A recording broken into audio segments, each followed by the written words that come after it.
Call to order the Frontier Regional School District School Committee meeting at 6:02. I will just be upright that I'm upfront that I'm making sure that folks who are joining remotely from the school committee have the links, and so if I'm if I'm doing that, that's exactly what I'm checking in on. I think we have one member who check in, and I just got an update that Celia will be here shortly. I'm going to start with the operational goals, which is especially important today as we talk about budget. The school committee's primary responsibility is to establish those purposes, programs, and procedures that will best produce the educational achievement needed by our students. The committee's charged with accomplishing this while also being responsible for wise management of resources available to the school district. The committee must fulfill these responsibilities by functioning primarily as a legislative body to formulate and adopt policy, by selecting an executive officer to implement policy, and by evaluating the results. It must carry out its functions openly while seeking the comments of the public, students, and staff in this decision-making process. The first order of business today is the public hearing on the proposed fiscal budget for 2027. This has been a tough year if you've been to any of the previous meetings, so just want to commend Shelley for helping to guide us in making, striking a balance between making the right decisions about helping to keep the school financially viable and having the least impact on staff and services and students. So thank you for all the work on that. I know none of this is easy. We have some folks in, I don't know, was that able to get circulated around? We have a list. Yeah, I'd like to just try to keep track. I think we have a lot of folks online and some folks here in the audience, and I just want to keep track and remind folks that we are going to try to keep the time limit to, we all made it in here. I'm not sure we'll all make it home. Thank you for braving the weather. And I just want to keep time to a reasonable limit. So 3 minutes per speaker. And if, do you have a? So we were gonna open with a presentation, and then after the presentation, open yes, yeah. Comment on the agenda. Do you want to, if people want to talk, to have them comment in the? So we'll do that at that point. That's fine. So when we get to that, That's fine. I just want to keep track of things for this. And Shelley is going to start with the presentation, and then the comments in this public hearing are going to be solely focused on the budget. Hand it over to you, Shelley. All right.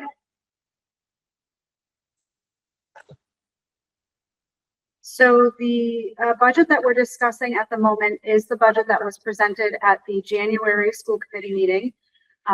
We had made a move to move forward with a 3.94% increase, but I'm actually going to take us back a little bit and talk about what the process is in the budget building timeline, as well as what goes into the budget and the different iterations. I'm going to move through some of it pretty quickly because we did do a very lengthy meeting in January. If you want, you can, in February, you're right, February. We did in January as well. We did a very lengthy meeting in February, which can also be found on our website. So if you wanted to go back and watch any of that and get the greater detail on Chapter 70 funding and those pieces, there is additional information online. But for today, I'm going to get us started talking about how the budget is developed.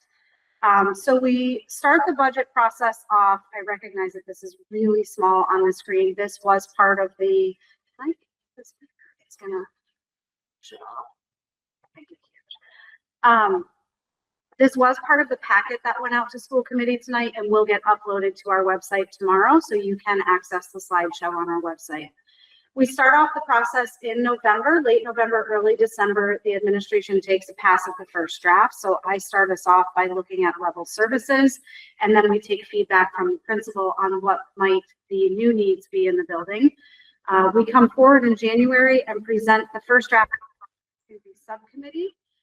And then school committee typically does not review that first draft in January because usually it is before the governor has released the state budget, and we don't necessarily have all of our information on our expenditures, such as Franklin Regional Retirement Assessment. However, this year we did have a preliminary conversation in January, pretty in depth, more than we would in other years, knowing what was coming down the pipeline, particularly with the health insurance changes. February school committee continues the deliberation. Here we are today in March at our public hearing. Thursday, there is a vote. There's another meeting to vote to adopt the budget, and then our towns meet between the months of April and June for their annual town meetings to finish up the process. We take into consideration a needs-based and student-centered budget while balancing fiscal responsibility. We start by looking at level services and also consider new needs and initiatives, and then look at our supplemental funds, so that includes grant or revolving funds. It's good to have an understanding of the different budget types. I mentioned level services a couple of times on the previous slide. So with a level service budget, you're copying over your programs and your services, which includes all of your staffing that exists in the current year budget. You're modeling that over in the new year. Your services stay the same. You're not looking for any growth at that level service budget, but there is always budget increase, which is primarily connected to contractual wage obligations for any union contracts you have, and then wage obligations for non-union staff as well. A level funded budget is very different than level service. It's good to understand that distinction. In a level funded budget, the dollar amount stays the same as the prior year, which means that you are seeing some service reduction because you're always having growth for what you're paying primarily for wages out. But in order to keep that budget number the same, you have to make some cuts along the way. A reduced budget is similar, although the budget doesn't stay the same. The budget actually decreases because you're cutting services or programming more significantly. We're going to talk about that later because that is what we're presenting here today, is a reduced budget. And then the other option for a budget is to have an increase. Typically, we do have some type of request here from the principal's office as he talks to other folks on the ground in the building. However, this year there is no request for an increased budget. There was no new needs at the school level. I'm not going to go over the details on this slide, but each of the categories that is included in our budget stems from DESE's chart of accounts. So the state sets the categories in which our expenditures are reported to them. There's breakdown of district administration, instruction, pupil services, physical plant and operations and maintenance, benefits and fixed charges, and then other out-of-district programs where we send students out of district. This is a really minimal breakdown of how the budget is funded. Last month, we got into this at greater detail. Please watch that recording from last month if this is of interest for you. But there are these 5 sort of different pots of money that come in to fund Frontier's budget. The first being Chapter 70 aid, which is the funding from the state, but also sets the minimum required contribution for our member towns. So that is what the state says that our member towns can afford to pay towards our budget. Typically, there is an additional assessment to fully fund our budget that our member towns are paying. We use excess and deficiency as well to decrease our assessments. Excess and deficiency is similar to free cash in a municipality. We apply state transportation reimbursement, and then we consider other special revenues such as revolving funds or grants. The next slide shows you what that breakdown is by percentage point, and I think that this is important for people to recognize how much of our budget is funded by our member towns between the combination of the state required contribution and then the additional to fully fund. You can see that's in the red and the yellow here, the 36 plus the 26%. The other percentage of the pie is primarily funded from Chapter 70, and then a significant portion from our special revenues, revolving funds, and grants. All right, so let's get to the meat of it and talk about fiscal year 27 now that you know some information about how the budget is drafted, the different budget types, and the types of revenues. So at first pass in January, we presented a level service budget of 6.95%, which was slightly over $900,000 over fiscal year 26. There's 2 pieces of this that we looked at in that January conversation. We looked at wage growth and then non-wage growth. Wage growth stems from our contracts, so anyone that's on the teacher contract or the instructional assistant contract, we take into consideration there what the step changes are. And then we also look at anyone else who's building-based, so principal's office, secretary, custodial, as well as central office staff. Take into consideration what all of those changes are. This is not wage growth for adding any new staff. This is strictly level services, taking every employee who's currently employed here and rolling it over into the new year. If all we were looking at was a $300,000 increase, we'd be in a really positive position. We wouldn't have needed any further discussions. $300,000 is roughly where we land every year. It's about a 3% percentage point increase on our budget over the prior year. However, we did have some significant changes in the level service budget in regards to health insurance costs. And then we had some adjustments for revolving funds and grants that we were making. The health insurance alone of that $620,000 was around $500,000 growth over the prior year. That's a significant number when you're talking about budget growth of $900,000. That budget, based on the assessments that we discussed in the February meeting, did not feel like it would pass at our member annual town meetings. Felt like we needed to do some work behind the scenes to bring our budget down. So we did present a reduced budget option. However, we did not get into the specifics of that in February. I don't keep saying that. We did not get into the specifics in February. We were not prepared yet fully administratively to get into what the nitty-gritty of those discussions would be. However, we did recommend that we would make reductions with as minimal impact as possible to student learning and our staff members. So we're trying to balance with our budget reductions, fiscal responsibility with educational excellence. It was really important to the administration and the school committee to make sure that we were not sacrificing essential programs and essential learning for our students. So what that looked like in the February meeting, we talked about a $400,000 reduction, which would come from application of rural aid funds, which is a grant of $100,000, and then reduction of positions of up to $300,000 for a total budget reduction of $400,000. This would bring our budget around 3.94% instead of the 6.95% for fiscal year 26. The next slide outlines what those position reduction recommendations are based on the administration's recommendations over the last month of work that we've been doing. So we are recommending that we move from a librarian position to a library aide. We are recommending that we reduce a building monitor as well as 3 instructional assistants.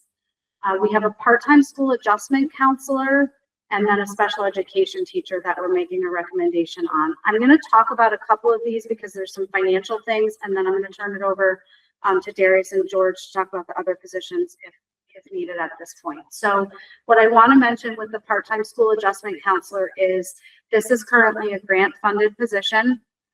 And what we are talking about, it was just brought on 2 years ago, George, is that correct?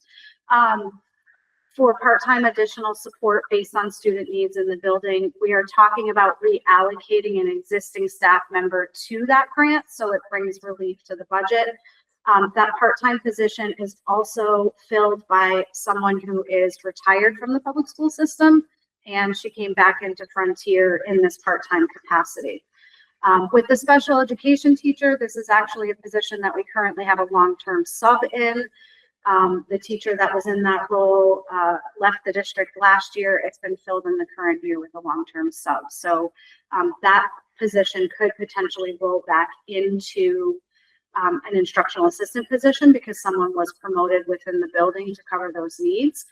So that's not necessarily someone actually losing their job, because we do recognize that with position cuts, sometimes there is attrition, which makes the reductions easier, but we are also talking about people's lives and losing their livelihood. So the special education teacher hopefully can roll back into an IA position.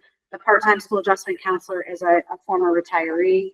And then the 3 instructional assistants, I believe George also has notice already of resignations for next school year from 3 instructional assistants. So those would happen naturally through attrition without having to let go of any positions within the building.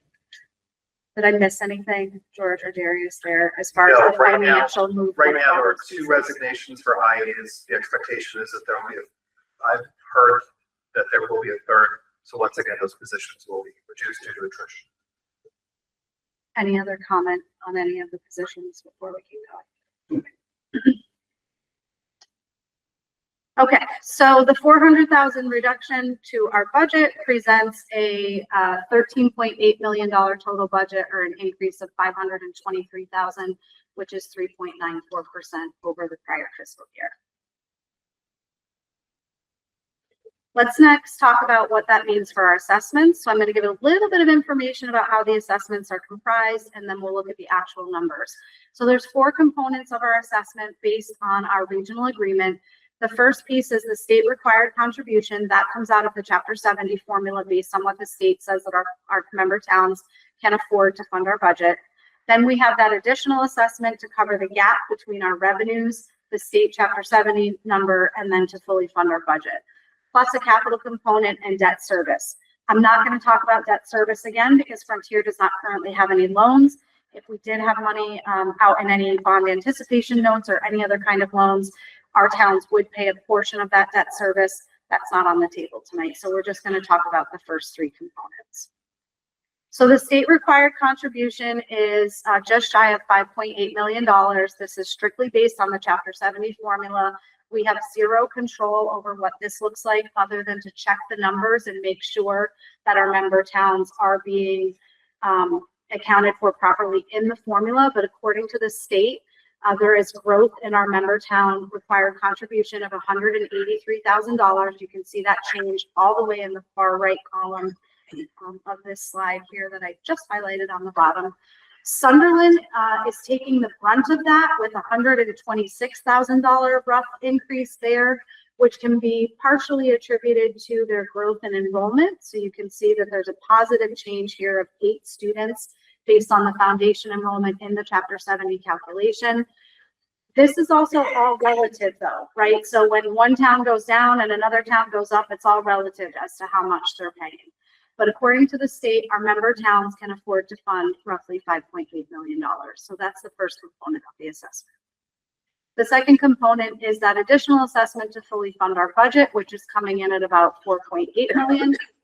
You can see the breakdown there. This is based on a cost sharing percentage per our regional agreement. So in the regional agreement, there's a 5-year rolling enrollment that we take into consideration for each of the towns. And then that's broken down by cost sharing percentage. In this year, we dropped off 2021 and we added 2026 numbers because it's always from October of the school year that you're in that we're considering for cost sharing. There was a decrease of 49 resident students in the drop off of 21 and the addition of 26. Sunderland is the only one seeing a positive enrollment growth. So their cost sharing percentage is going up pretty significantly compared to the other schools. And then you have the totals there. This is the 4.8 million. You can see the breakdown up above in each of these rows as to how that breaks down by each town. Third component is the capital assessment. So at the February meeting, we did talk about assessing our member towns $110,000, which is 10% estimated of the opinion of probable costs of our parking lot renovation project. This is broke down in the same way as the additional to fund our budget based on that cost sharing agreement. So those percentages on the last slide here, where Conway is 15.97, so on and so forth, down until you hit Whately at 11.2. That 110,000 is broken down in the same way here. This is what the capital contribution would be for our member towns based on the February presentation. So what does that mean for towns as a whole? Having a hard time sliding this probably. So looking at our reduced budget of 3.94% or 523,000 over fiscal year 26, you can see in this first column here, the state required contribution, the additional assessment to fully fund the budget, and the capital assessment. And then the last column here shows the assessment growth over the prior year. So our total assessment, including capital, is growing $530,100 over the prior fiscal year. And I believe that that concludes the public hearing conversation around the budget.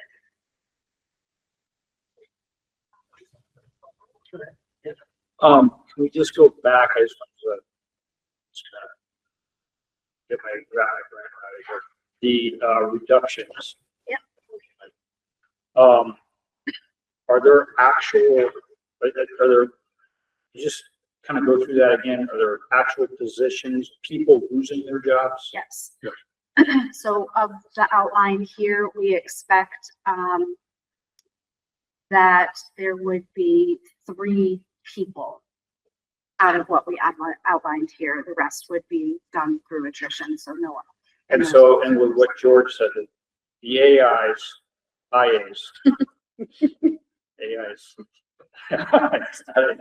the IAs, they're voluntarily, so they're not. So we have to be careful on that because I haven't gotten letters of resignation yet, but it is understanding that we have a level of attrition each year where we do have people coming and going, especially in the AI positions as it's, IA, thank you. You got me right. So we don't actually have them right, but it does look as though 2, if not 3, are that we already know of this early in the year. We can lose up to 3 in a single year, or up to 5 for that matter. So it is possible that someone will not be unemployed, but I think I think this committee can look at it as, you are reducing positions. So there may be loss of employment there. We don't expect it to be all 3. It could be 1. Yeah. It could be none. It could be we're hiring 5 next year. You know what I mean? So we do have that kind of up and down. The adjustment counselor, mention that again. You said it's a retired person that came back. So they're Not part-time. retired from this district. They're part-time, yeah, they're retired Oh, from this she's retired district. from here. They work part-time, they work 2 days a week. And then, but all of that list, you're anticipating it's, I know it's all the positions, but it's actually 3 by Right. round. The librarian is a reduction in employment, and the special education position right now is. Go ahead, George. So basically, right now, the special education position we have right now is filled by long-term sub. The long-term sub, which is, they took a leave of absence from their position as an IA. They would return to their position as an IA, and we would just keep that position. Okay. Thanks. So if I can say one more thing this evening before we go to other Yeah, questions, of I course. just want to switch back to this slide quickly. So the idea of reducing our budget is never a positive thing, right? We don't want to take away services or programs from our students. We also have to balance that fiscal responsibility. And part of the reason this came up at the February meeting, and even in this slide, you can see the significance here. So the budget as presented at a $900,000 growth was so dramatically going to increase what our towns had to pay just for Frontier that it actually would not pass likely at town meeting without several of our towns having to do overrides. This slide here even demonstrates how dramatic this is, for example, for Sunderland. So our assessment growth is $530,000 and Sunderland is covering almost half of that just because of the way the state required contribution worked out and the cost sharing because they're seeing growth in resident students attending Frontier. Between this and the elementary school portion, school budgets already cover close to 70% of the town's budgets as a whole. These numbers were insurmountable and not going to pass at the town level. So I just want to have that context. I don't think I mentioned that, and it was an important part of the February discussion. Great. Yeah, go ahead.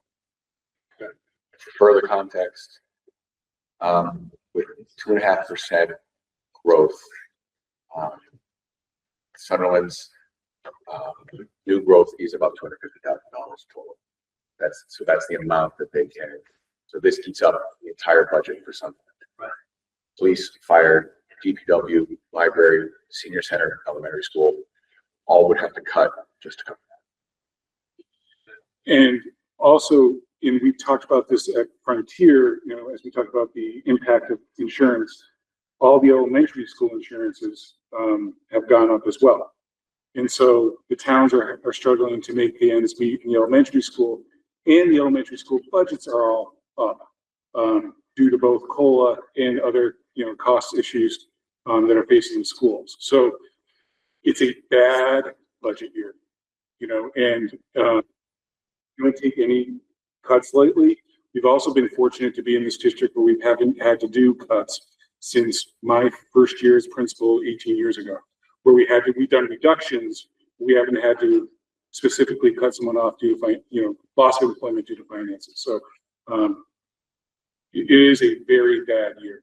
And so just, I'll put it, there's a perfect storm on multiple fronts. And I was just gonna echo that while this is our situation, this isn't the isolated piece that the towns have to deal with. This is our situation at Frontier, but we also have each of the elementary schools that the towns have to deal with, and the impact of insurance that is hitting them just as hard as it hits us. I was gonna make one further comment, it's really more to the select board and everyone in the audience, at least for Deerfield.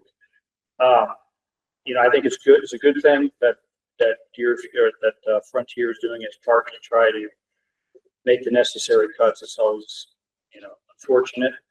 But at least it's responsible of us to try to, rein in things that we need to. But also I look at just from a Deerfield resident. I've lived here for 17 years and I have never once, I don't even think it's ever been discussed, of a Proposition 2.5 override. And I think there are times when it is necessary to make the adjustments so that we don't have to cut so much. And I guess I want the select board and the finance department to hear that, because I think sometimes it is necessary. You want to comment about Sunderland?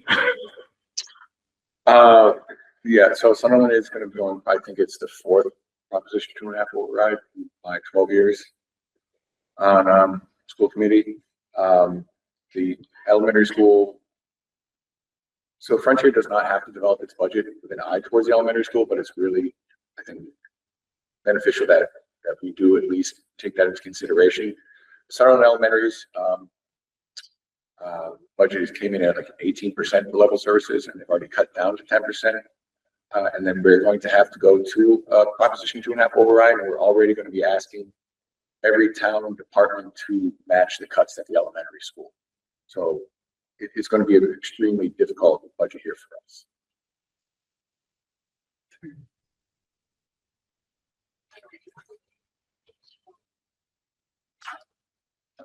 The air.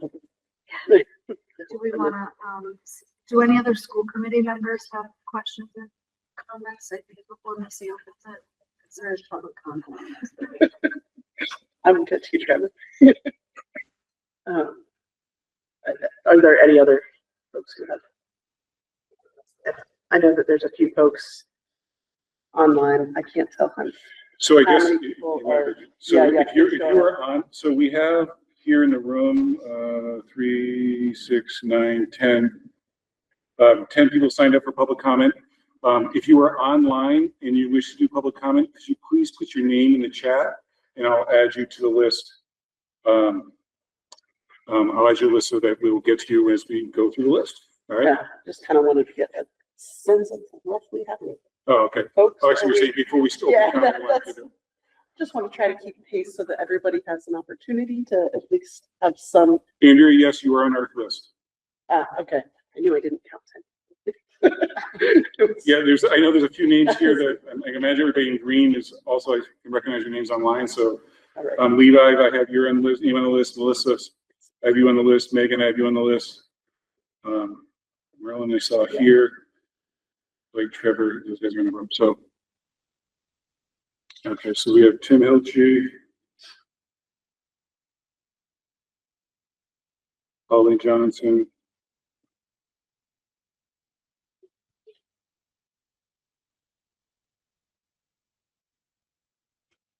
Any others? Okay. Okay, so I hand this All right. back to you. Thank you. Saw that number going up and was worried we might be here till the end. Yes, sir. All right.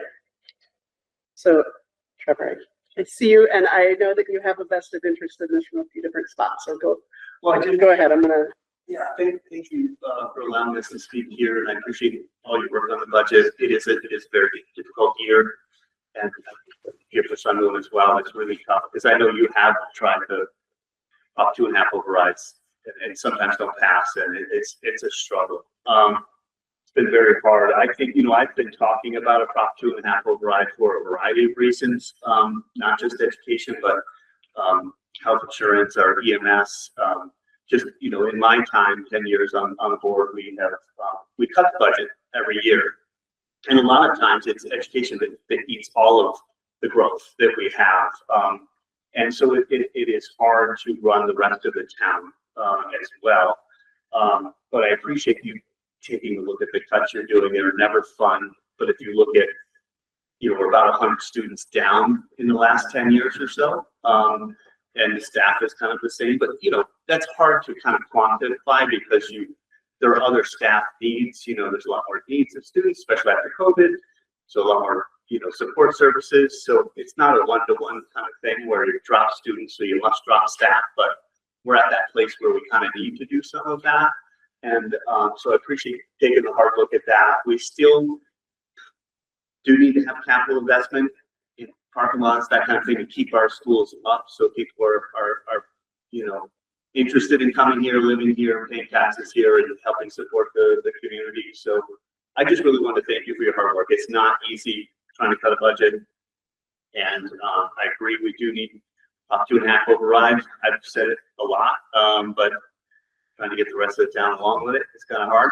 Everybody's taxes go up every year, but it's not because we're raising taxes. It's just your values have gone up. My house, everybody's houses have increased dramatically, so that just kind of drives that budget. But in personal property taxes. So just thanks for the hard work. Really appreciate it. It's tough. thanks, Trevor. I'm gonna go back in order, so Mr. Leach. So, C.W. Leach, Auckland, Massachusetts, but I teach 8th grade English here at Frontier. And as a middle school English teacher, one of our primary goals is to foster a lifetime love of reading. The first 10 minutes of every class are dedicated to independent reading. Students choose their own book. So can you come Yeah, just sure. stand, just so that folks, Yeah, there's 44 people online, so I All right. want to make sure they can hear you and see you. So if you stand there, that way the mic should pick you up. Sorry, No, is that what no you problem. heard? Thanks. So the first 10 minutes of every class are dedicated to independent reading. Students choose their own book, building both engagement and ownership of their learning. When they finish a book, they visit the library, not just to check out another title, but to speak with someone who knows them as readers. Our librarian provides individualized recommendations from current, diverse, and constantly evolving collection. That personal guidance is what helps many students might never find on their own. In the middle school, we often talk with students about optics, how the message we intend can be overshadowed by what people perceive. Our website states that our Library Media Center is meant to be a center of collaborative learning, creativity, critical thinking, and expanded representation of world communities. As we make difficult budget decisions, I hope we consider what message our choices send. Investing in a librarian is an investment in our students' growth as readers, thinkers, and members of a broader world. My hope is that we continue to align our decisions with the values we so clearly express in our library's mission statement. Thank you. Thank you. Thank you. Lori?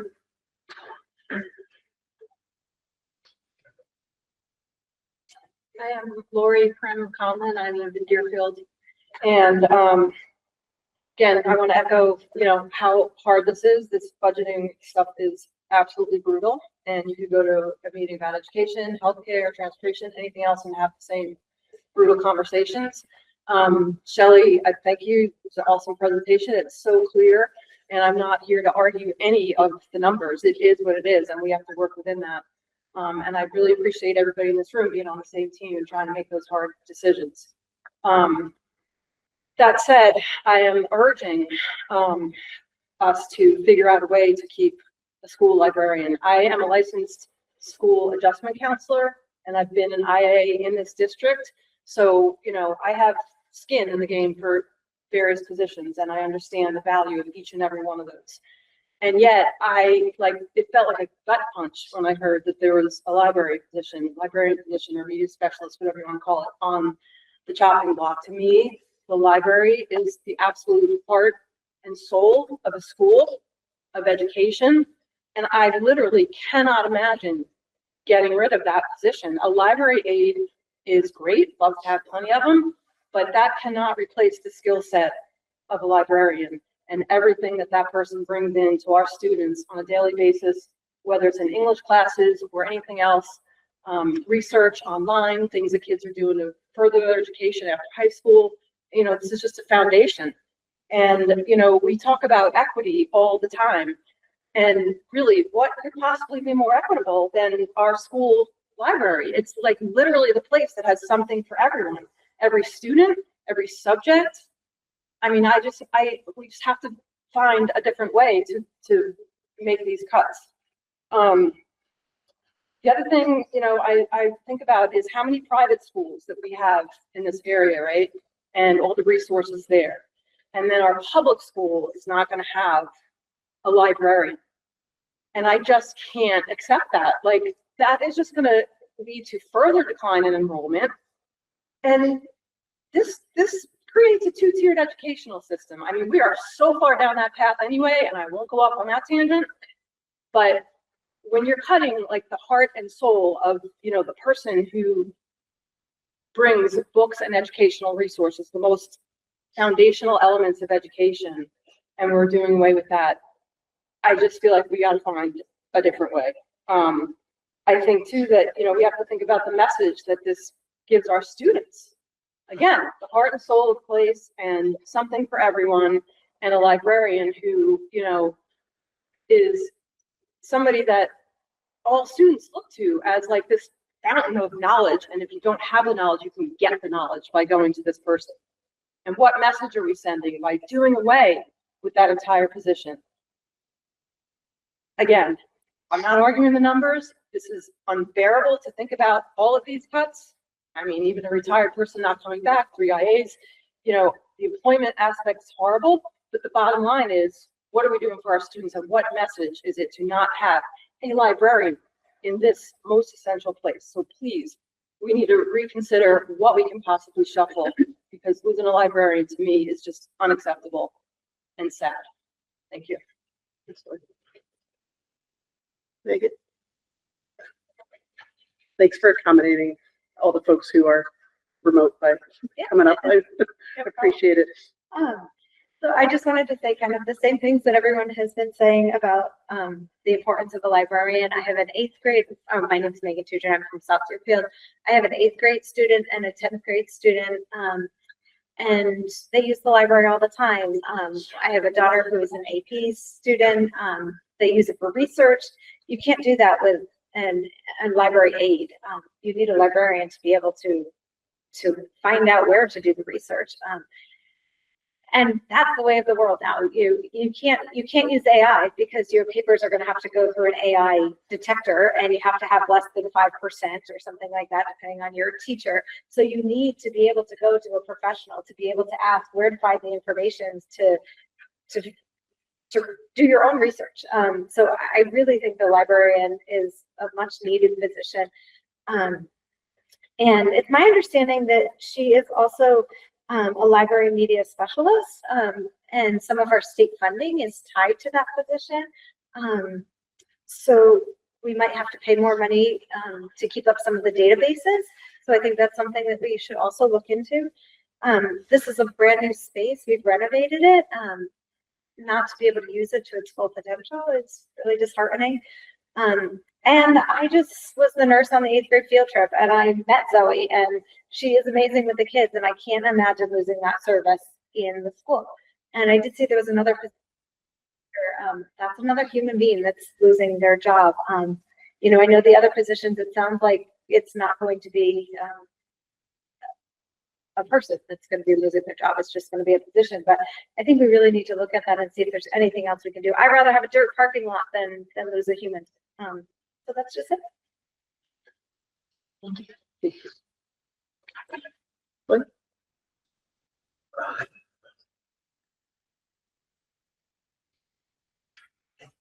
Hi, I'm the new guy, Blake Gilmore, on the Deerfield Board of Selectmen. I've been learning through our finance committee and then attending these meetings here, the difficulty it is of trying to balance a budget and the things that you have to do in order to make them happen.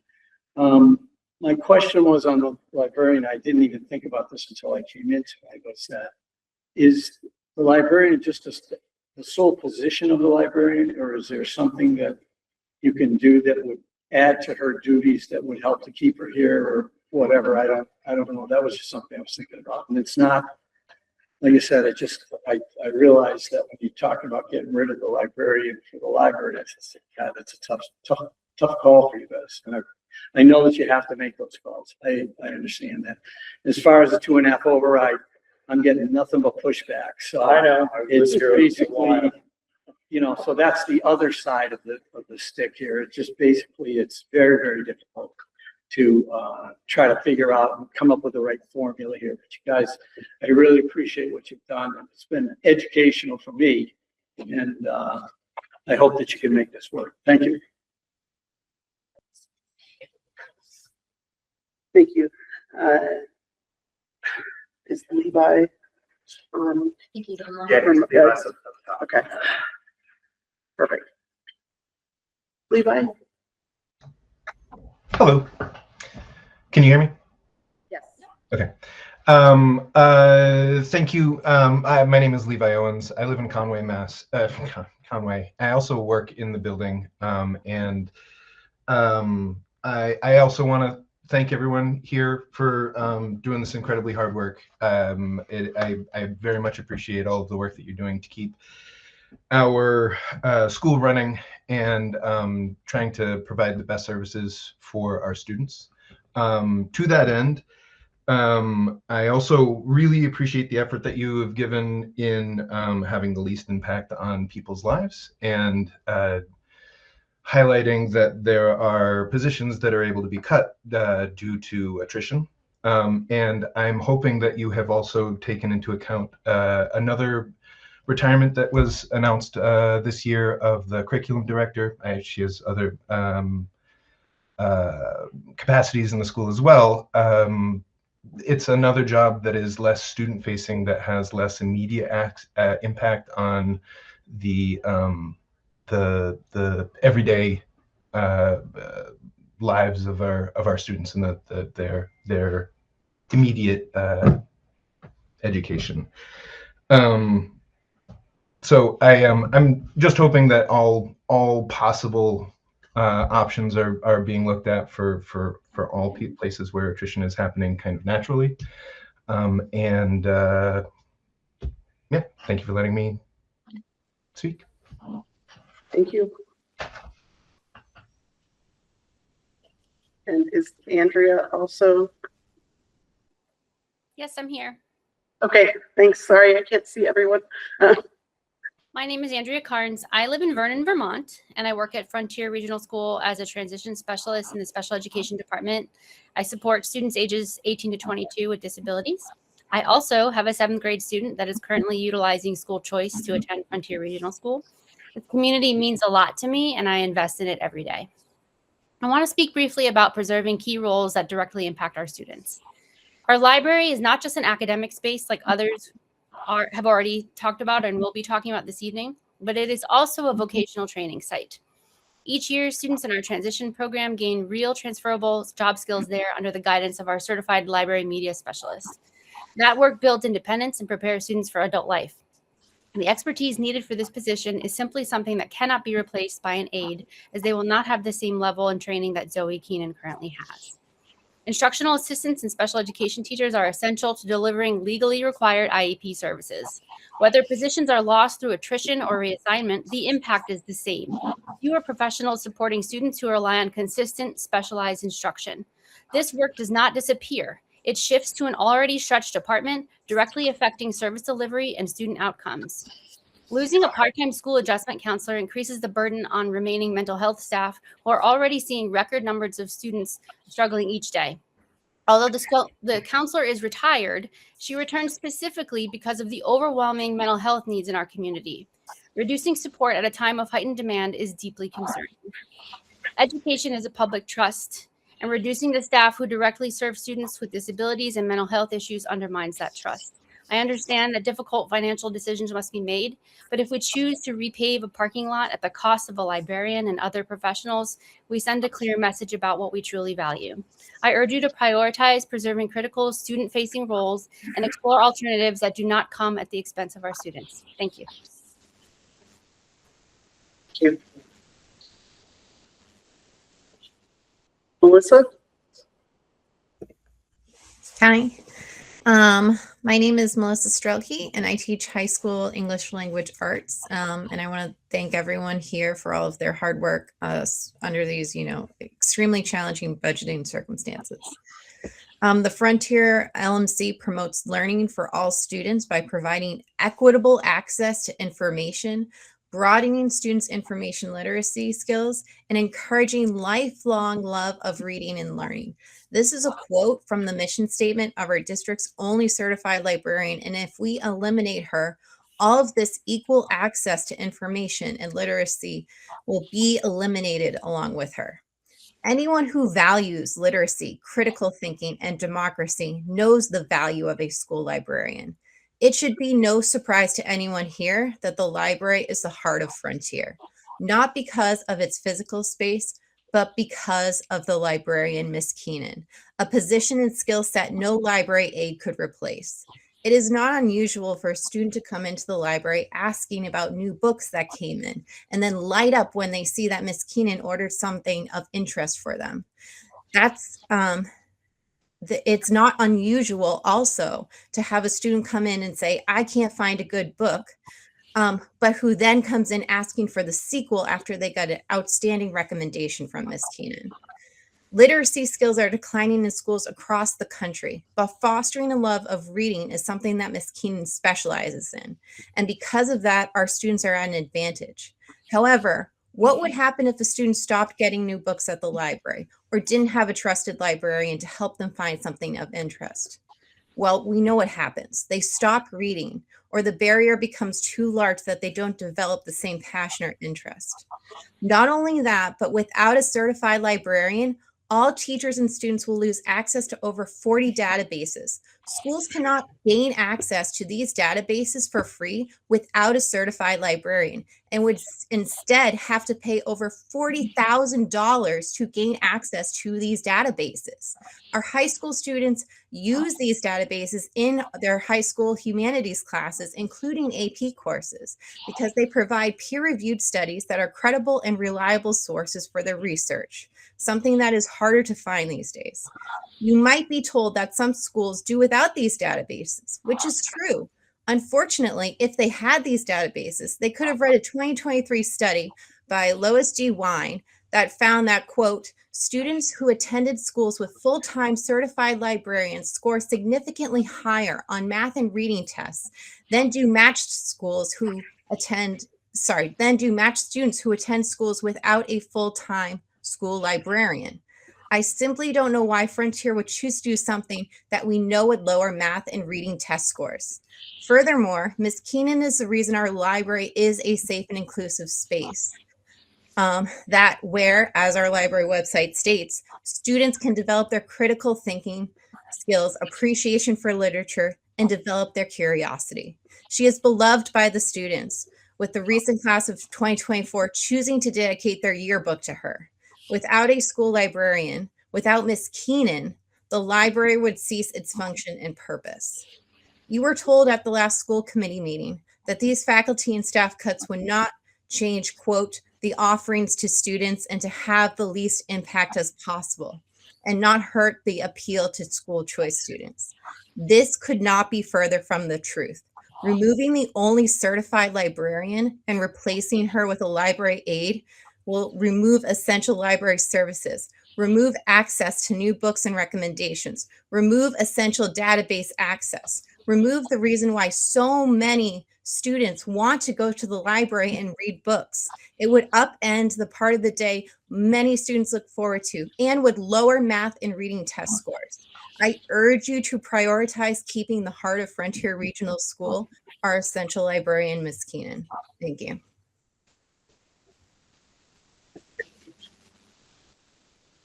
Megan?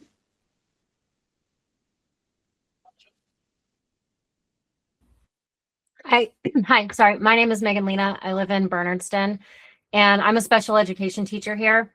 And my work takes me into almost every corner of our building. And I think that gives me a unique and firsthand look at the critical gaps that will be created if you move forward with these proposed staff reductions. First off, our instructional assistants are not a luxury. They're a necessity.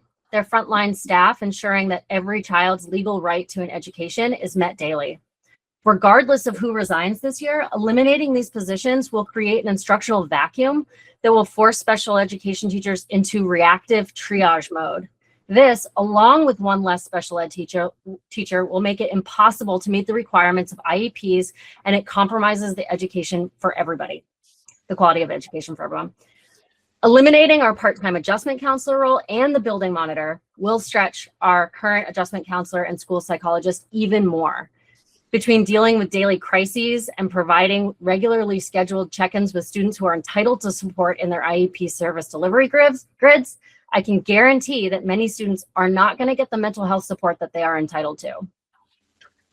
As everybody else has said here, our library is the heart of our school. It drives our most innovative teaching, and our librarian is a vital collaborator who elevates our entire curriculum.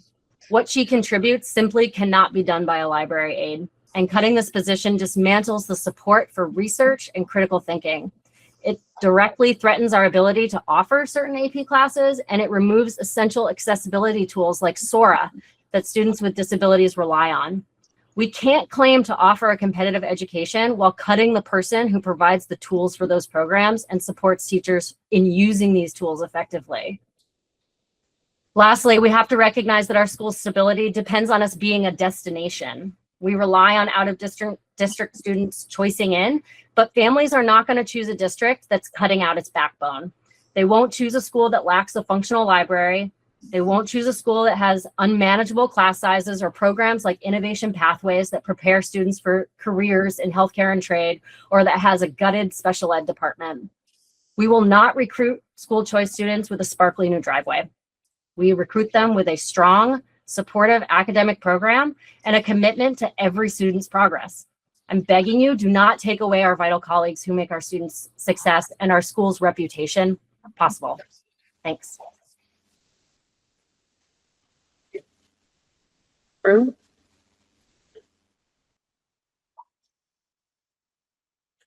Hi, I'm Merlin. I am a former student at Frontier. I graduated in 2019. And I went on to study creative writing at Emerson College. And now I'm back in Deerfield, and I work as a library assistant in the Turner's Falls Public Library. And I'm the teen librarian at the Tilton Deerfield Public Library. As in both of these positions, I know that you cannot replace the duty of an actual librarian. You cannot do the same duties as a library aide or a circulation assistant that you can as a librarian. There are skills in education that you need to have to be able to make, develop the collection, to keep databases, to upload this entire space that can't be done with the job of a library aide. And so I strongly oppose this decision to remove the librarian. And I know that Zoe Keenan has the skills and the education to do this job well. And not only that, but make it a safe space for all of these students. I know when I was a student, I wanted to come here all the time. I went to Tilton almost every day. I came here almost every day.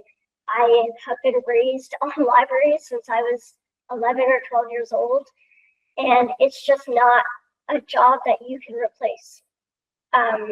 There are so many libraries around the country that are being compromised, and literacy is going down and education is going down.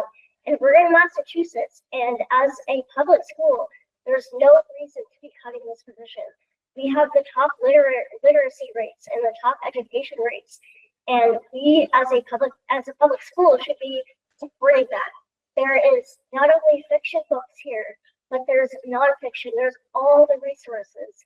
And there's the opportunity for students to come here and ask for books and resources that they don't even know exist yet without the help of somebody who has the specialty to look those up and find them and collect them for the school.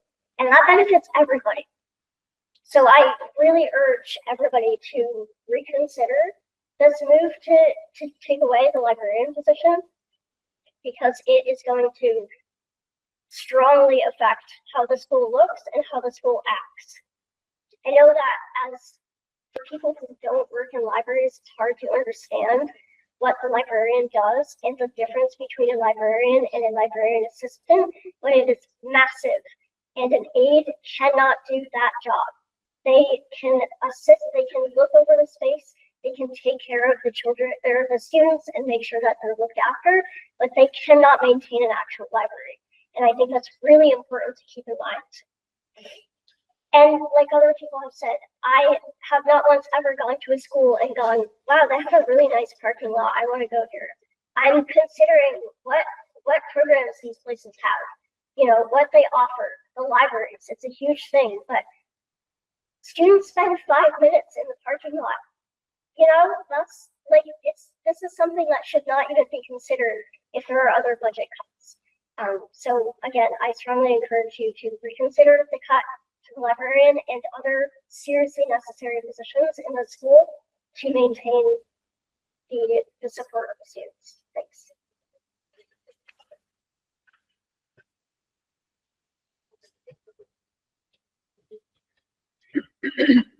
Bill has a request to speak. Bill. Yeah. Yeah, That's so- hey, Phil, can I,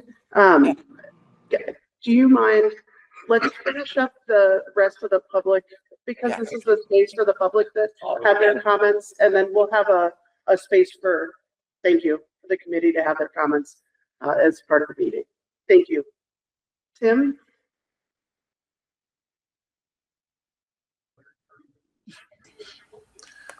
Good evening, Tim Hilchey from the Deerfield Select Board. Sorry you're hearing from all the Deerfield Select Board members. We appreciate your involvement.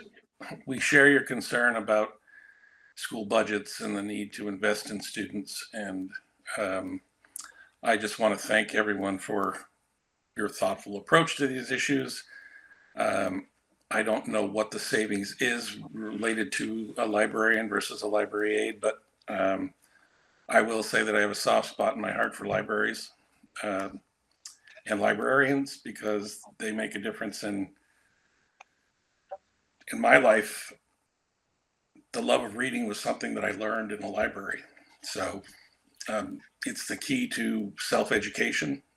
Somebody who can read well can go a long way to help themselves just by the skills that they learn in a library. So I want to also thank Jessica Corwin and Darius Matistow. We are looking to a week of action for trying to get the state to give more money to rural and declining rural enrollment schools.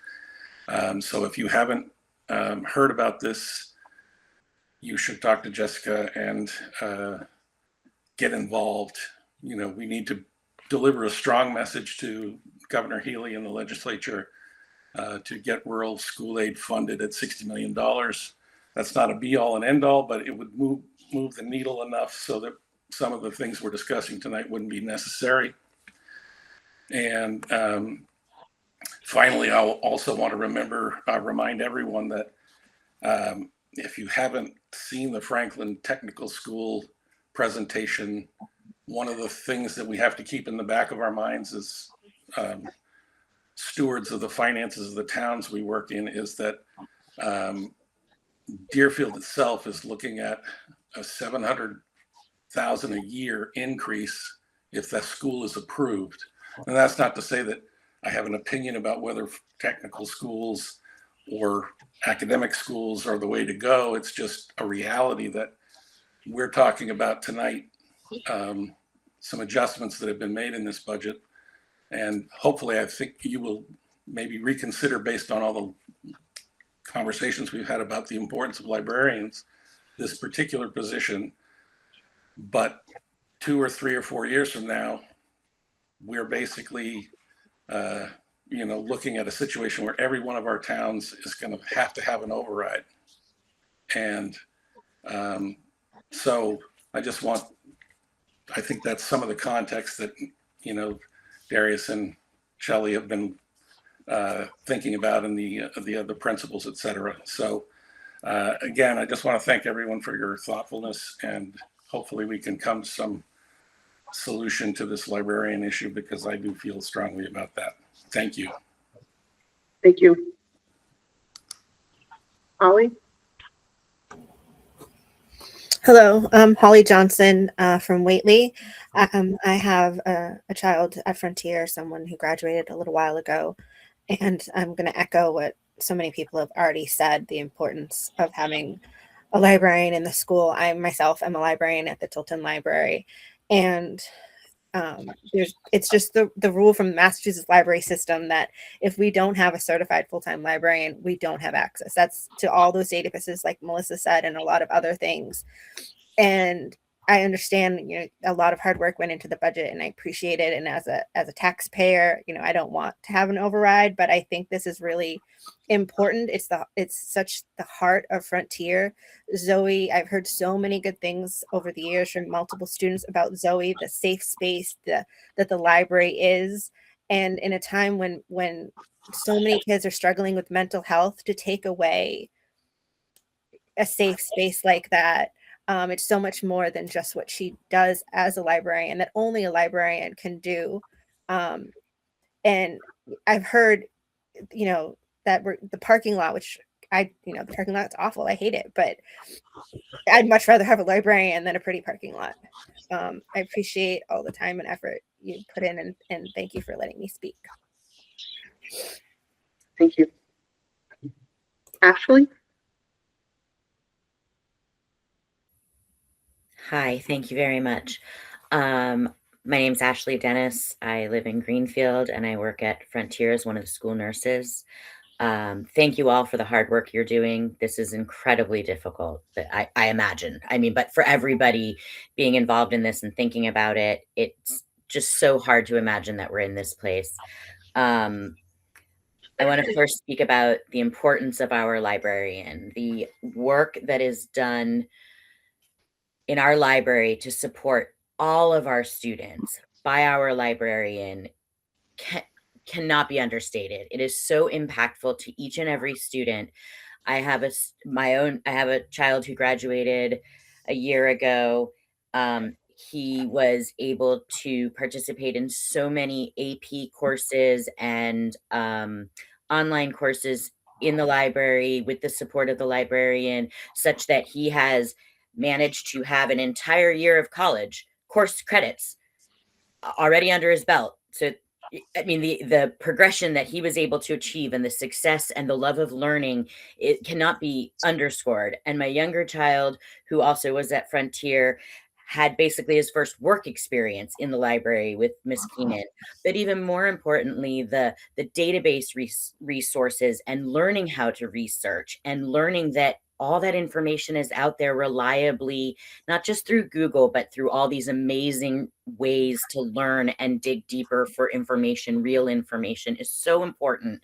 And the recommendations for books, the passion for learning, for reading, for finding information cannot be undersold.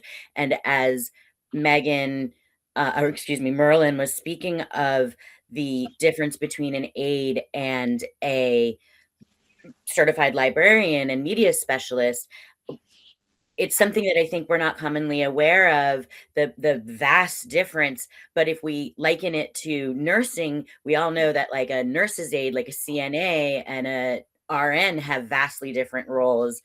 And I think that applies as an analogy. And I urge you all to really please reconsider cutting a librarian position, because I can't imagine our school without a librarian. I can't imagine our school as the same draw for school choice and for supporting our students. At the beginning of the presentation that Shelley gave, and thank you, it was very thorough and clear. One of the first things said was that we want that you all want to make decisions, difficult decisions that impact student education in the most minimal way possible. And I do not feel that cutting a librarian position achieves that.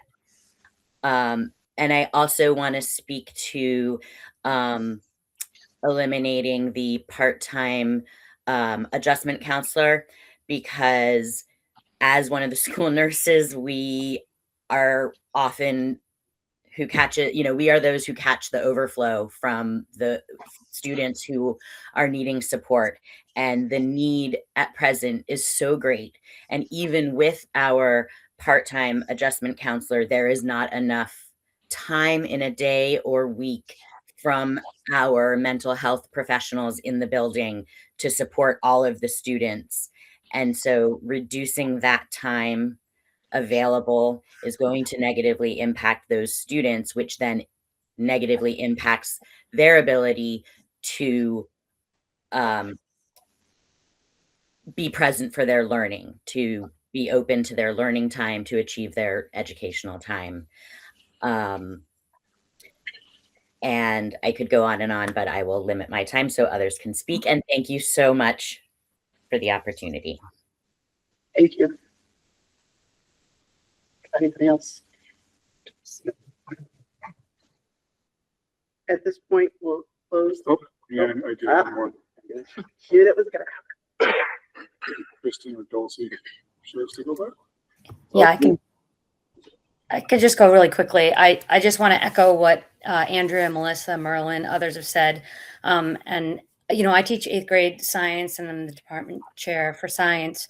But one of the things that I just, being in the building, being with kids, that I want to emphasize is that, I know we said that the library is the heart of our school. It's also one of the only safe spaces for some of our most at-risk students. That's where they go. That's their safe space. And having a professional who is certified and trained and can support them and that space, I just think that the risk to those students just greatly outweighs the dangers of a beat-up parking lot. And I just want you to keep those individuals in mind, because there is a subset of students that, and it is a significant amount. I mean, one is a significant amount, but it is more. And that space and having a professional is just really critical. And, I would say the same for adjustment counselors. They're so critically important for students, and also for helping teachers to do the job that we do, so that, we can have kids can come to us and we can send them to someone who is a professional who can support them in the way that they need. And, the library is one of those avenues where kids trust Zoe, and then Zoe can connect them to adjustment counselors.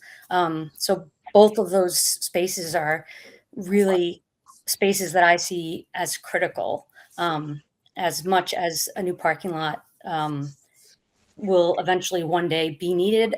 It just doesn't feel like the cracks in the concrete are as dire as the world that we're kind of in right now, and the supports that kids really need. So thank you so much. And I know this is a hard decision, so I appreciate you letting me speak. Thank you. Okay. I think we're good. All right. Now, we'll close the public hearing and resume the school committee meeting. And we have a few things to go through on our agenda, but we'll circle back around to the budget in a relatively short order. Yeah, right. So just kind of explanations, a lot of people watching. So the way it works, you have a public hearing, which allows public to give a presentation of the budget, the public to comment. And then we go into a regular school committee meeting in which the budget is on the agenda, at which that time the school committee discusses whether or not there'll be changes to recommendations and just debate. And then, and what are they going to put forward to the final, for the final budget number for later in the week? So that's kind of the process. So when we say we're closing the hearing, I was kind of saying, just No, yeah. you know, I haven't been through it a lot. Anyway, so we're going to go through some of the regular business kind of things that are on the agenda, and we'll come back to the budget. Okay, pretty quick. The first item on the school committee meeting agenda is to review and approve the minutes of February 10th. I'll just kind of clarify that because we have members both here and remote, I'm going to go through with a roll call for everybody. It will help, I'm sure, Jessica, with minutes as well. Move to approve, Madam Chair. Thank you. Jess, that's a motion from Bill and a second from Olivia.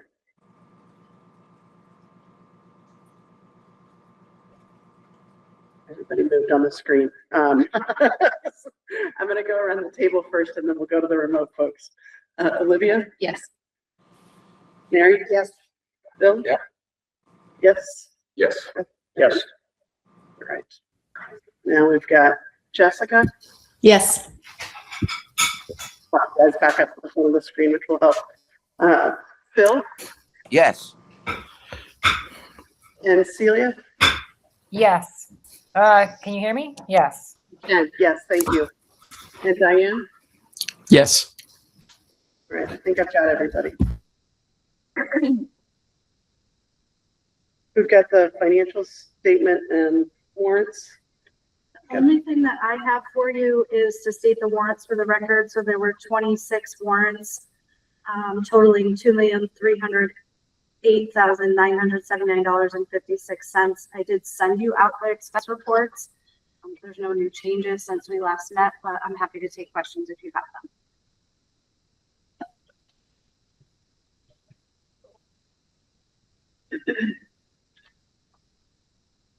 I don't see any questions about the financial reports.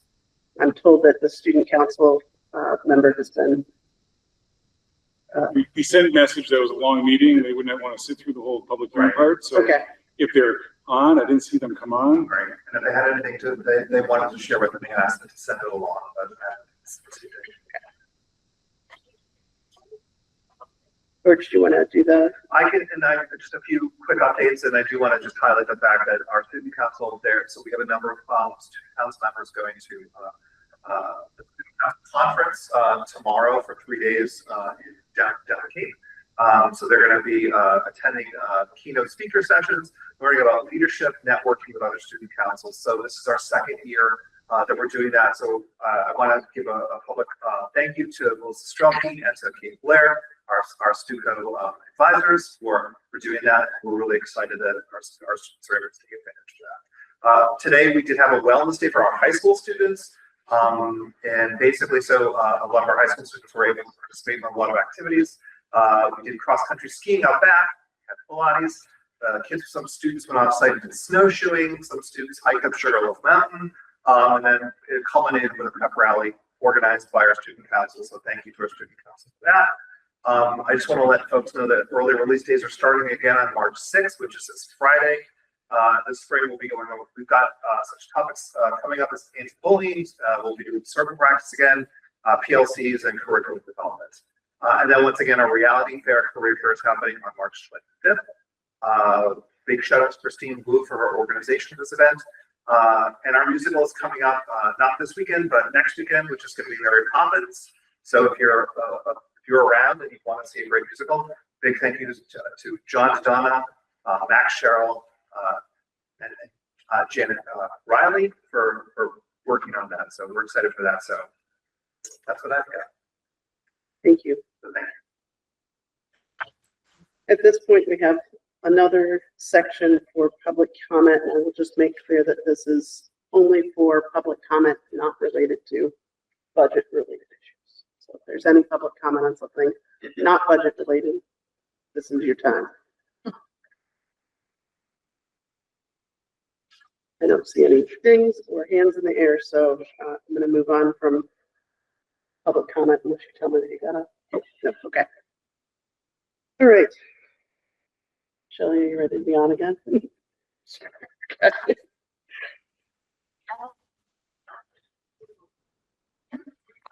We want to check out, so. Yeah, I'm a little bit, normally I would just say there's nothing more to talk about because our budget usually goes through, but I'm not sure if we want to talk additional school committee comments before I get into the next part of the presentation, or if you want me to present. It's probably important for the next part to be explained because it would be a repetitive of, instead, so we don't go down. And also, if you share differently than how you're doing it, it's understandable. Yeah, go to Oh, on this. present there. Shit out of the cage.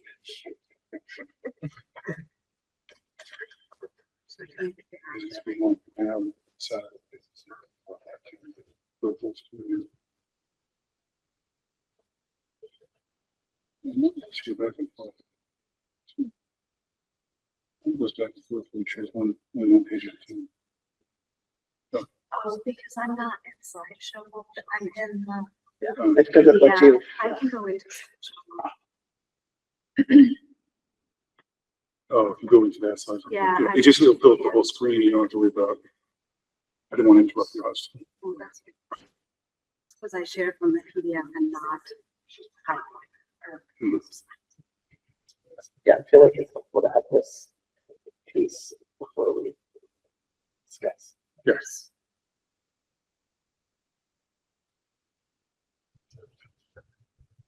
So I go into slideshow.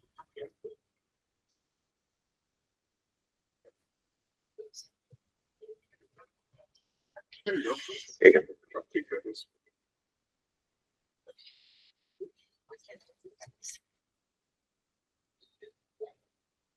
Okay, so we do have some additional information since the last meeting to discuss that has budgetary impact. You all knew that health insurance rates had not been set yet when we had the last budget discussion. We had a placeholder in the budget of 20% increase for next year, and we're going to talk about where that landed with Hampshire County Group Insurance Trust and what the budgetary impact is with that change. So.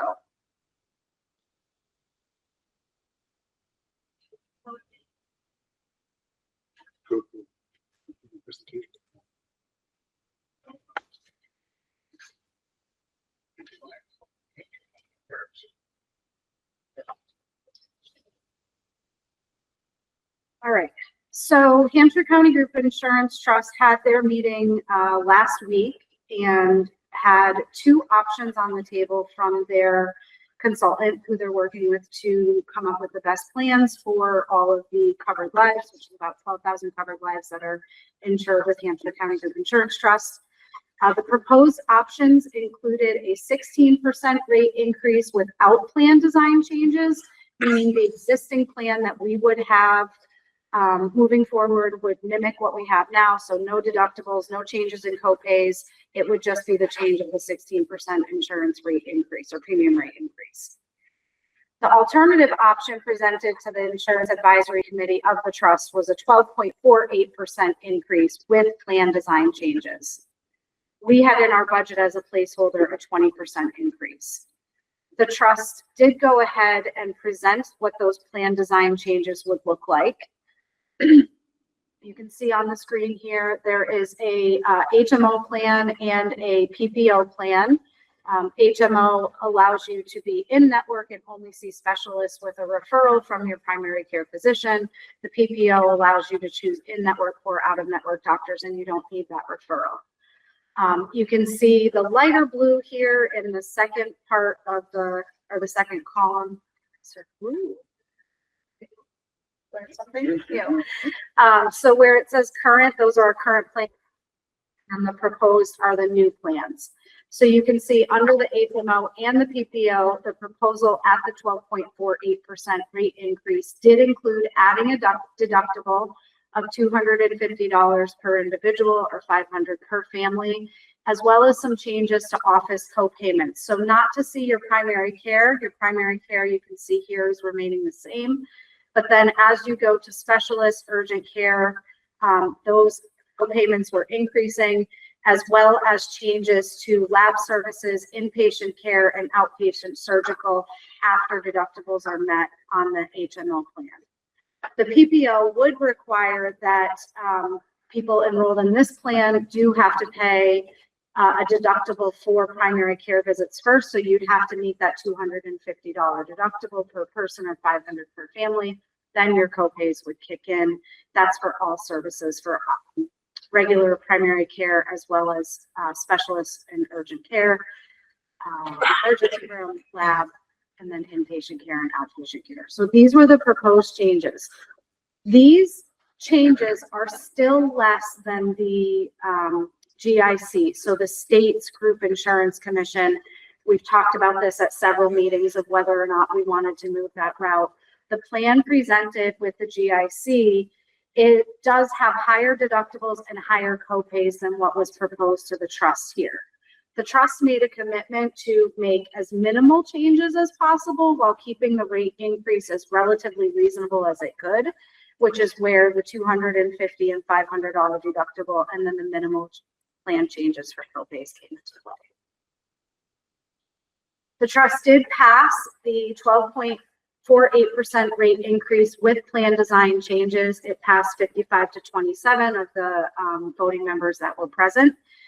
So from here, the plan will be changing in the new year. Before we talk about the budget changes of the 20% placeholder that we had in compared to the 12.48%, I want to give you some information about what that means for us moving forward, because if you listen to any of our meetings or attended any of our meetings, there is some negotiations that has to take place with our unions in regards to impact bargaining. So when we talk about negotiations, Frontier Regional School Committee, as well as we believe the other member towns that are part of the trust, which is Conway, Whately, and Deerfield, all adopted Chapter 32B, Sections 21 to 23 some years ago. I can't remember if it was 2017 or 18. But what Chapter 32B, Sections 21 to 23 allows is a municipality or a regional school district can make changes to the health insurance plan up to the GIC, which is why I was mentioning that the plan changes that were approved by the trust are less than the GIC. You can make those plan changes without having to bargain what those plan changes look like. So if the GIC deductible is $500 per person, as long as the trust deductible is less than that, we can go ahead and make those changes as long as we've adopted this part of MGL, which we have. What has to be bargained is the cost savings. The proposals presented a 16% rate increase and a 12.5% rate increase. So the difference in those calculations for what we would pay on premiums is what has to go back to our employees, capped at 25% of what that difference is. So this is the piece that has to be negotiated. This is a much larger conversation, but I did want to make you aware that the changes are coming into place because there will be some steps that school committee has to be involved in as we go through that process. I also want to make you aware of it because it does impact what the net savings is to the budget based on mitigation. So you do have to give that money back, not only to your insured union employees, but any insured employee throughout the district that capped at 25% savings. And that is based on the statute. So all of this is coming from Mass General Law. We have been in contact with Labor Council. We're also communicating with the towns to support Union 38 as well with their negotiations. And there will be some work that this committee has to do as we go through that process. So let's talk about what the actual impact to the budget is. And the impact on the budget is we have a 20% placeholder in for a rate increase, and the rate increase is only 12.48%. The savings being generated from that change in the rate increase in premiums is roughly $150,000. So our budget, as it stands right now at the 3.94% increase, is overstated by $150,000 because we can recoup some savings from the premium rate reduction. Does that make sense? Yes? Okay. I just want that to be clear for school committee before I keep talking. So We've done some behind the scenes calculations of what those mitigation costs are going to be. However, there are some statutory requirements as far as communicating with the unions. So we're not able to talk about that number publicly yet of what that mitigation expense is going to be. But what I wanted to point out on this slide is twofold. So the budget savings of 150,000 is the gross amount. There will be a mitigation expense. So say that expense was $50,000, and I'm just throwing it out for easy math. The net savings would be 150,000. That would be what we could reduce our budget by.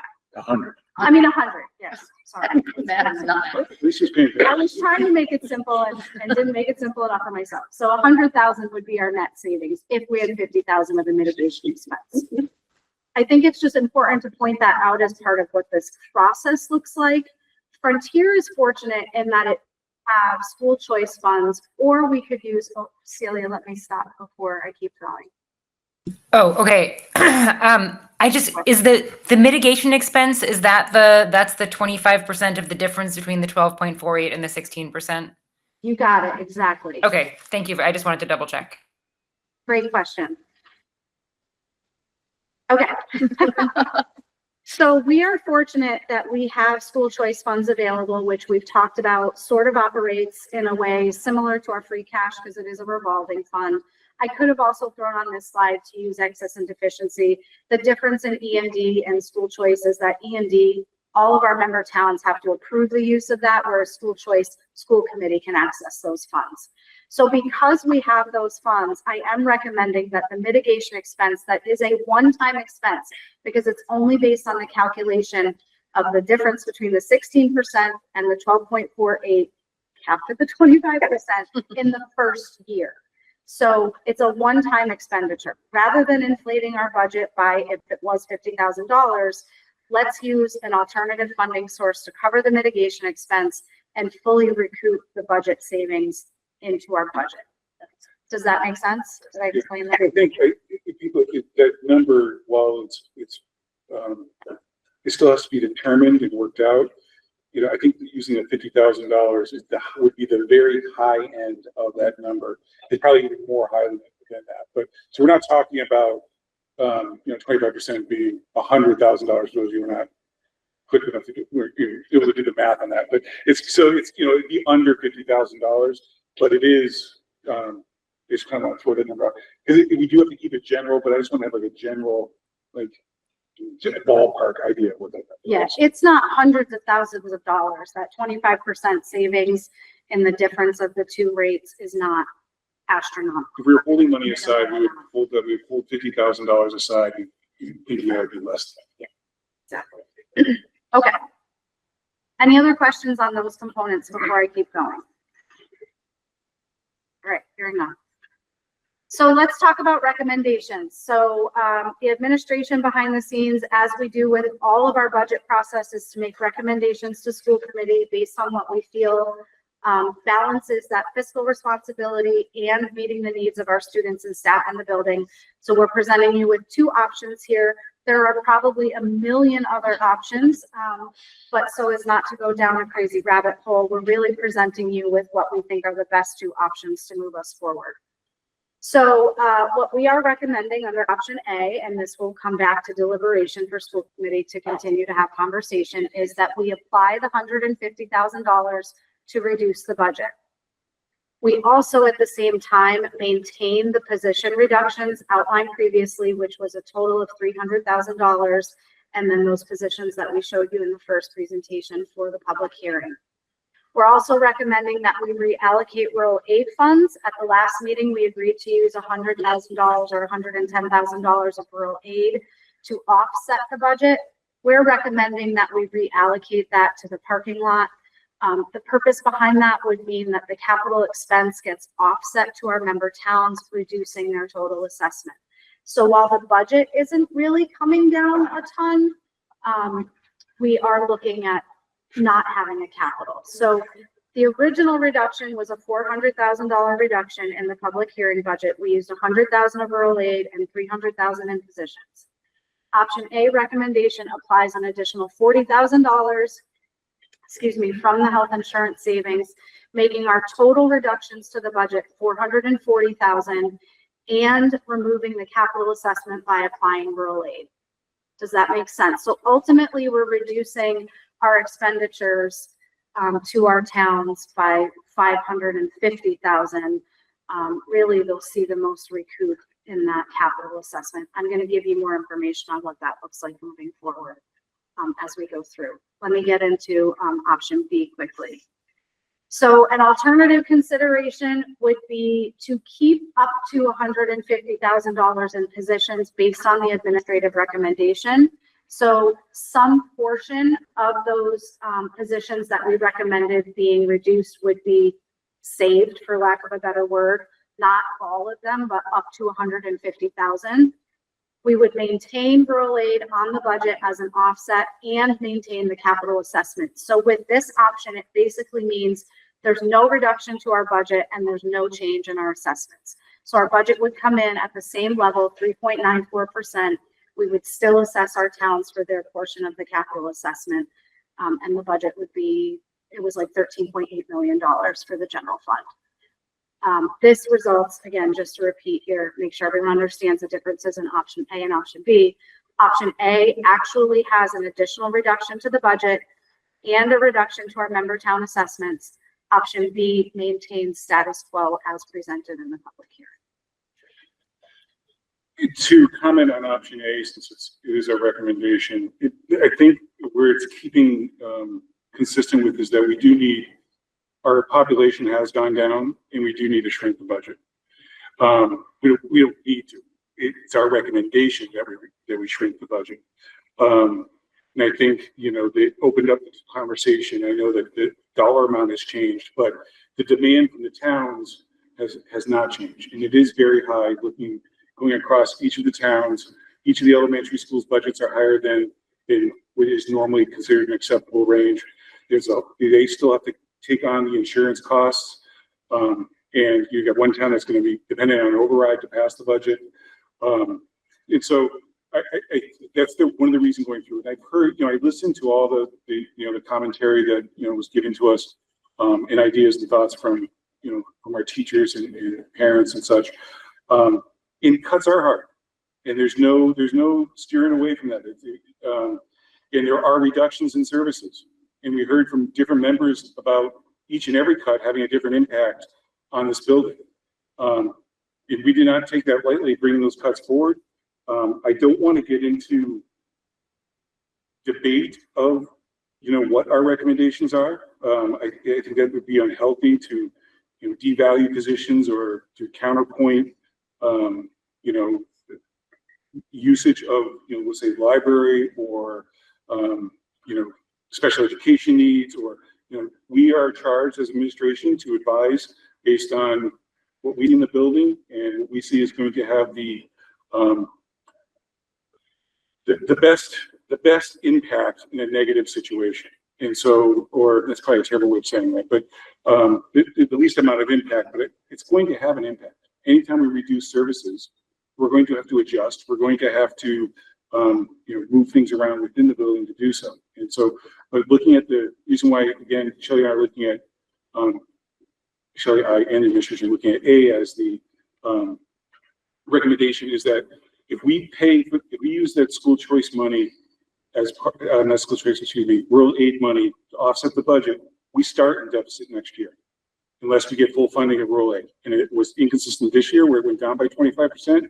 And so we will be just kicking it down the road one step instead of restabilizing our budget by shrinking it slightly. And it kind of also wanted to, I'll hold on the parking lot because I'm going over the car. So anyway, those are the thoughts, our thoughts on the A. I'm sure there'll be a lot of conversation. Well, yeah. I just want to show you two more slides.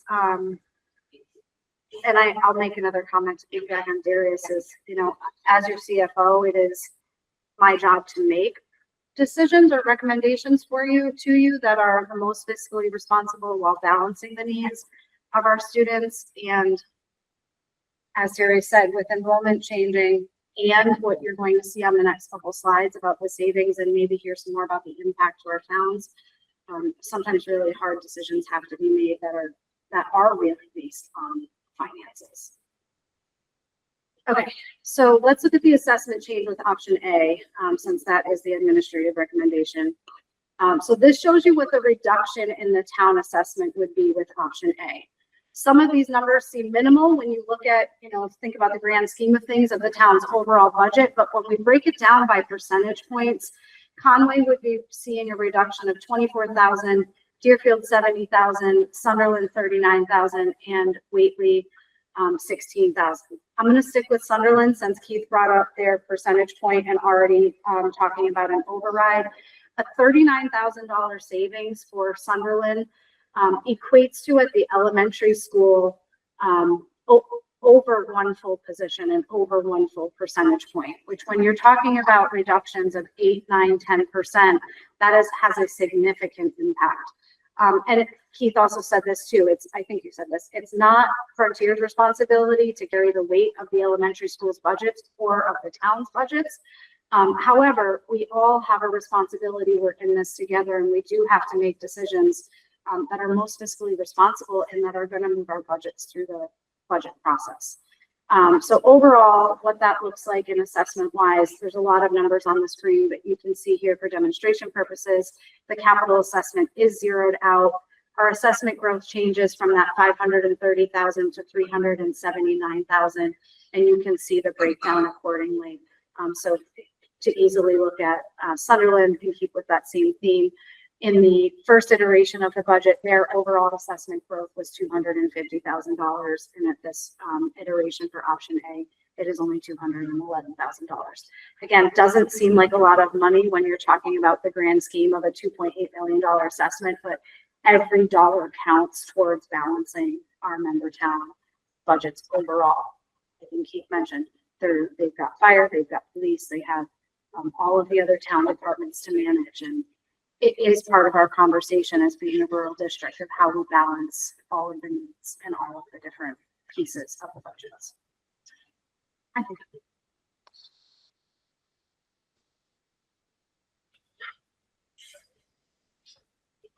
The option B is just. It doesn't Just change the don't change it. assessment, so the option B is not demonstrated on the slide. Well, The only difference with option A and option B is how the $150,000 is applied. So let's just go back to those slides. So option A, the $150,000 is applied to actually reduce the budget and we maintain all the position reductions. Option B puts that $150,000 back into positions and does not change the budget as it stands as far as general fund or capital assessments. Both options, you're assessing the town for part of it. Option A, there would be no capital assessment.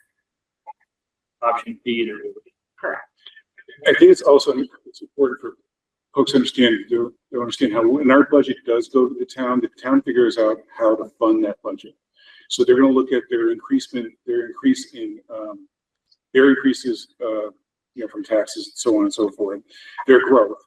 And then they're going to look at their free cash and they're going to take, usually, unless they're going to go over it, so they're going to take within their free cash to pay that portion when we assess them there. So it really is just freeing up that money for them to apply either for the elementary school or for other services. And yeah, so as well, so it's like, it's important that it brings it down, but it's saving for their pool of money. Does that make sense? Like, did they explain that? Yes. Yeah. I know that Phil asked a while ago, do you mind if I just check in and see if Phil wants to hop in before I do some in person? No, that's all right. Phil, are you? Yeah, sure.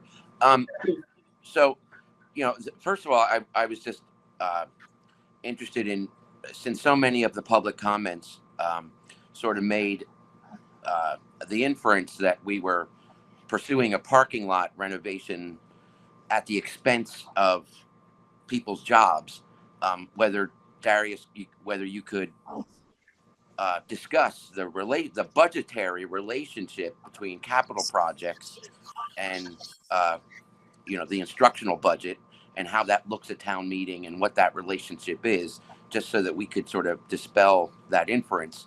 And then the second thing is that just with regard to Shelley's, I guess you would say that's good health insurance news. Less horrible health insurance news, a better way of putting it, I guess. Yeah, that there's an option A and an option B.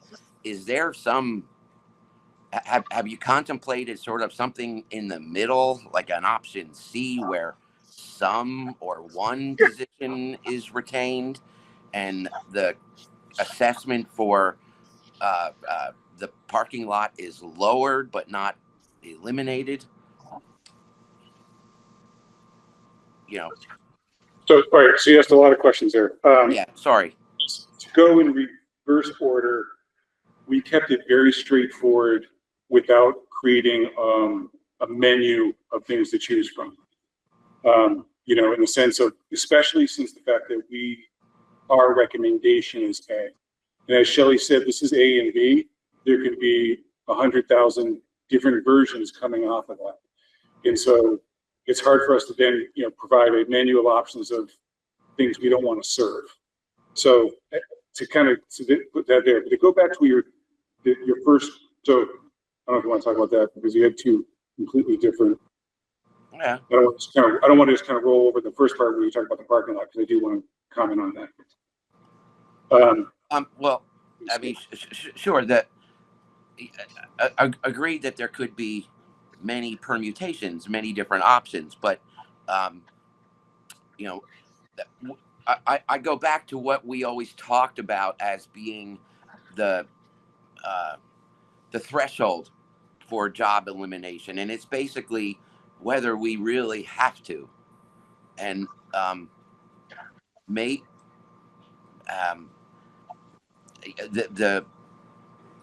the appearance of, you know, additional funds in the budget makes me wonder whether we really have to eliminate the librarian, eliminate the, you know, et cetera.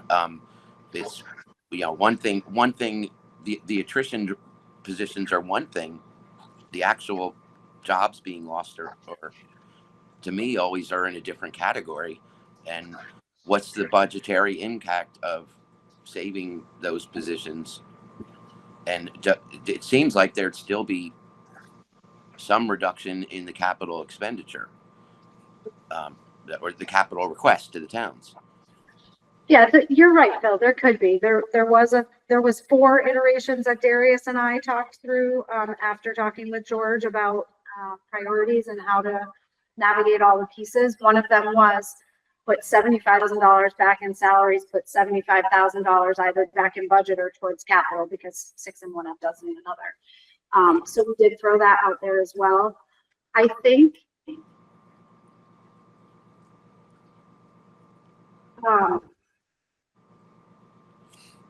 I don't want this to come across as the wrong way, because I'm speaking strictly from a financial brain. Yeah. Our budget is growing faster than our towns can afford. Yep. That is the bottom line.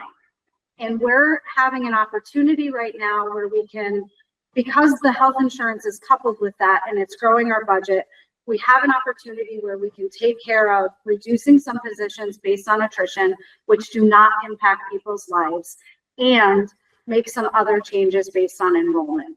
And I think we have to capitalize on that and do what is most fiscally responsible.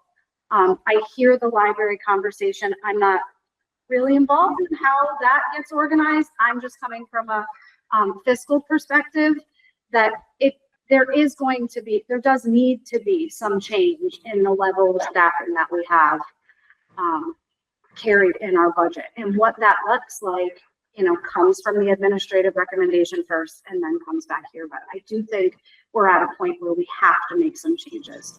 Our towns cannot continue, between the growth of Frontier and the growth of our elementary schools, we're growing faster just based on COLA than our towns can afford.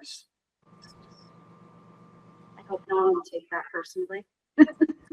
I love all of you teachers. You educate my children and all of you are important, but there are some tough fiscal conversations and decisions that we have to make.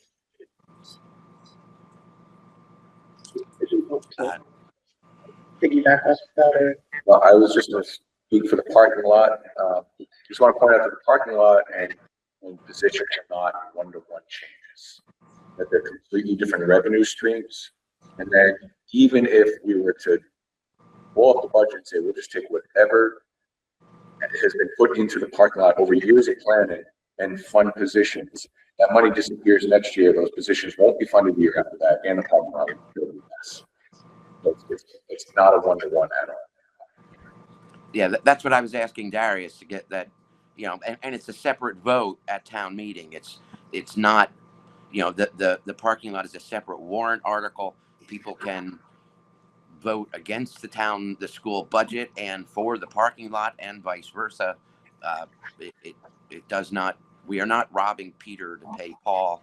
And I don't think there would be approval on the school committee at all to fund a parking lot and fire instructional facing people. Like that just wouldn't, it doesn't work that way. So that. Yeah, I didn't respond because I was kind of waiting. I was letting that person be talked through. So I guess you had a compound kind of question there.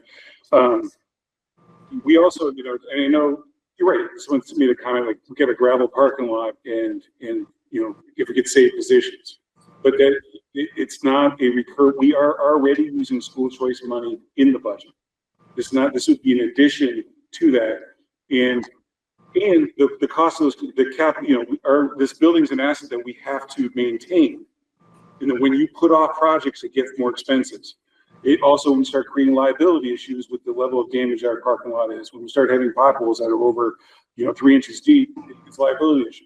We spend $20,000 or $24,000 on the repair, let alone it's already falling apart out there last year. So we're throwing, you know, good money to bad as well. So I understand that the parking lot is an ugly kind of, it's an ugly project. It's, as I said at the previous meeting, it's not sexy.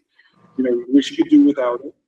We also have other projects that are lined up behind this one, including another roof section, which again, if you start having leaking roof, then you destroy your asset underneath it, including insulation, and you have mold issues, and then you increase the cost going up. So like, we have a plan, and that's why we do a different silo of it, because if every year we had deferred maintenance, we just build a problem for the next group down the road, even a couple of years off. And if there was a single bailout need, that's different. But it really is, and that's why towns do it as well. A separate capital committee that meets and discusses, the improvements of their town outside of their general budget. Because if you mix the two together, the general budget always kind of wins, and then you're stuck with more expensive projects and liabilities and issues with your facilities and such. So that's why it's kind of broken out. And this project's we put it on hold last year, and so to do with the fire alarm system, and it's been in the works since 2018, and I think we've reached the end of the patch of life. So anyway, that's kind of the reasoning behind what you were preparing to do. I understand the optics, but in operations, we do keep the two separate. Yeah, and as far as the what to do with the savings from the health insurance, I personally would be interested in looking further at splitting this, doing some sort of split 75-75 or something similar to that, and see what that looks like and what that would accomplish. This whole conversation gets a little cockeyed. Everybody keeps talking about the savings. There isn't any savings. We're going to spend less. We're not going to save a damn thing. So please stop calling it savings, because it isn't any. You're right. But I labeled it savings. Sorry, Bill. Yeah. Go ahead, Diane. Yeah, I want to go back to something you said, Shelley, about, our population's going down. We need to cut something at our school. And I guess I really want to understand better the thinking about making one of those the librarian in particular, which does seem, as many of the public comments said, so core to the school that it doesn't seem like a population decline sort of issue. Like we need fewer teachers maybe because there's fewer students, but again, a core service at the school. So maybe I would really appreciate some kind of explanation about how that decision came about. So it's not really a Shelley issue. If you don't mind if I take that down, it's Shelley. It's so, I think we're looking at the librarian and we're talking about the librarian. There's another faculty member, although it's not being lost a job, lost a position, which is special education as well. And so I don't want to get lost that both of those are extremely, they're all valuable positions, but those are probably the highest number of savings in the reduction. There's an alignment. So again, I guess I'm going to justify what the reasoning is, not debate. I don't want to debate the reasoning. We're looking at the allocation of resources and the amount that the library is used in comparison to what it was years ago. Research base is not hardcover books as it once was. We've made an effort to be one-on-one with Chromebooks, where it no longer was the library used to be a hub for computer use and research. You go to the library to use the computers to do research. That's very minimally happening in comparison to where it was years ago. And so when I look at that, when I look at those kind of things, we as administrators team look at that, we look at impact on student learning. While many of the statements that people made are true, that those things will be lost. What do you want us to trade out instead? Do we want to have larger class sizes of direct instruction? Do we want, that is the next level. And so that is where the priorities were within the making of this. And again, this is our recommendation. This is your budget, and the values of the school committee and such, apply, make those decisions when it comes to budget. So, I guess I kind of just want to looking through my notes just to make sure I kind of hit on things. There's less scheduled classes being done in the library. There's less research that's using the library instead of online materials. The access of libraries online, and it's being done by a lot of our AP level classes are going that route. And so the utilization has gone down. So we do need to redefine what does a library space look like, and how do we utilize, that resource, which is an expensive resource. And so we have to make sure that if we're not using it to its full, that's what brought it to the table of reduction. So if I can ask a follow-up to that, if we did Plan B, what did those position cuts look like? How would you prioritize the changes in the position cuts that you would make? Through our discussion, we would prioritize the special education position first. And then following that, I would probably, depending on, you're looking at so it's, I guess I'm trying to work through like that. I don't want to value positions, but I guess I have to give, thinking this out loud in my head, I have to give where the values that the administration applied to these cuts. Mental health, we'd have to have another conversation with our mental health providers in the building about whether or not that 2-day position is going to have that drastic effect, and balancing that out with the library position. So that would be, there's probably a tie for second place within that. They're very different in costs within that number. So, but we'd have to kind of go back to drawing board. These cuts were brought as a package, not in a ranking order, because we tried to pick from different, as you can see, didn't all hit one area of the building. We kind of tried to do it to have the least amount of impact on delivery of services and looking at what, what members of our staff were leaving. so that, that was kind of worked in there as well. So. No, I definitely respect that, and I know this has been hard, discussions to kind of come up with these packages.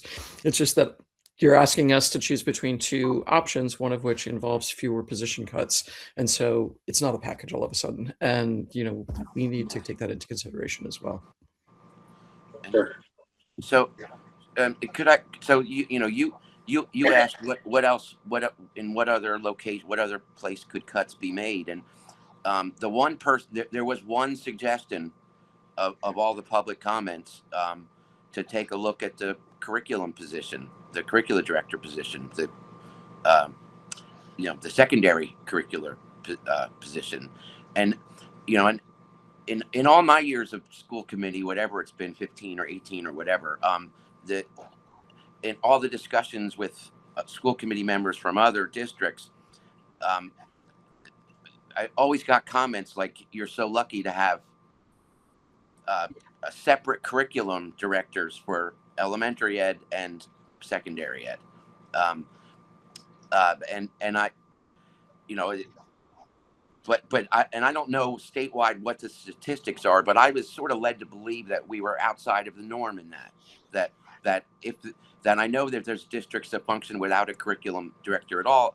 And there seems to be a lot more that just have a single K through 12, and I wondered what your thoughts are about that, and whether it's if we could address that one suggestion, and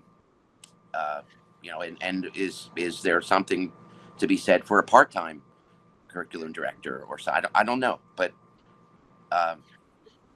it seemed like it's an idea that I hadn't thought of that idea till it was brought up. I'm sure you have, but I just wonder what your thoughts are. Darius, that was Sure. you. I don't think it's a wise decision. I think the director of education does something, has a skill set, and does something that moves, all of our teaching forward. And the fact that we put a lot of emphasis on that is what keeps us, in my opinion, ahead of a lot of other districts. That we have put a lot of time and effort into designing, professional development. We dedicate a lot of time with all those early release days, the calendars on their schedule, a little bit later, the first, rendition of it. And you can see that we spend a lot of time trying to do professional development for our teachers. And we recognize that as an importance. Without a director to oversee that, or in a part-time basis, or having other administrators take that on, is going to, I think, very much diminish the value of those trainings, because it is a lot of work to coordinate. And I think when you look at, while we have two, I look at other districts out east. I know we can't compare out east, but out east they have multiple assistant superintendents. We don't have any assistant superintendents, right? So we have a cheaper model of a curriculum coordinator, which is nowhere near the assistant superintendent level, but in very much acts like an assistant superintendent in curriculum. When you look at the elementary schools, that's the fact that we have the split position is the penalty we have for the way our system is set up. Because Laura, who's in that current position, has to run all around town to coordinate the multiple buildings, different districts, different, when we do presentations, all the other kind of thing. It really is the part of our inefficiency. But I would say there would be a greater value loss on student and instruction, the impact. We wouldn't see it in the first year, but you would see it in the years after. Who's supporting new teachers? Who's, and moving all the different initiatives along. The launching of our integrated pathways was completely built out of that office. Not completely working with you, but there was the hard work and such. So I disagree.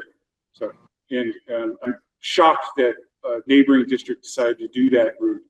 I think they're going to have long-term. It's not what I would do if I was in that leadership position. I was just going to say, just for a clarifying thing for people who might not know, what you were saying about our penalty is because we're not truly regionalized, is why we need to have those two. Just in case people aren't aware about, if they don't live here, that we're a superintendency, not regional, and the 4 elementary schools operate on their own, which is why Laura has to run around like a mad one. And she can't do both jobs. When Sarah, when Sarah announced her retirement, that was something that had crossed my mind. And I think it's a worthy conversation, but that work does need to be done. There was valuable work there, and most likely would fall on the department heads, and would have to ask them if they'd be willing to take that work on, and then that would be a change in job description as well, and it probably have to be negotiated and come at additional costs. So I thought it was a worthy conversation, but that work would fall on other people, and it's a lot of work. But, and again, we circle it back around to the many financial penalties we suffer from not being fully regionalized. And I know it's a discussion for another day, but I don't think the select board and finance committee members are aware of just how many hundreds of thousands of dollars of state aid and state funding we do not get because we are not fully regionalized.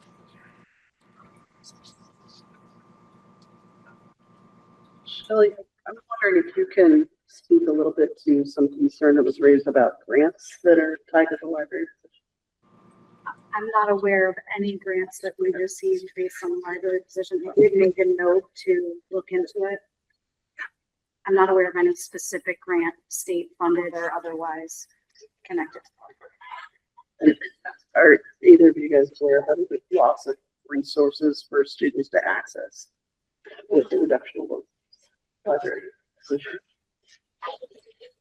Right, without a certified librarian, you wouldn't have, the term, So I believe we would lose access to MLS. we wouldn't have access to MLS. Interlibrary loans require a certified full-time library. I don't know if the positions are interrelated or not, or one's school and one's like a separate type of librarian. I forgive me if they're different. We have a brand new library that's like a 2-minute walk right down the street.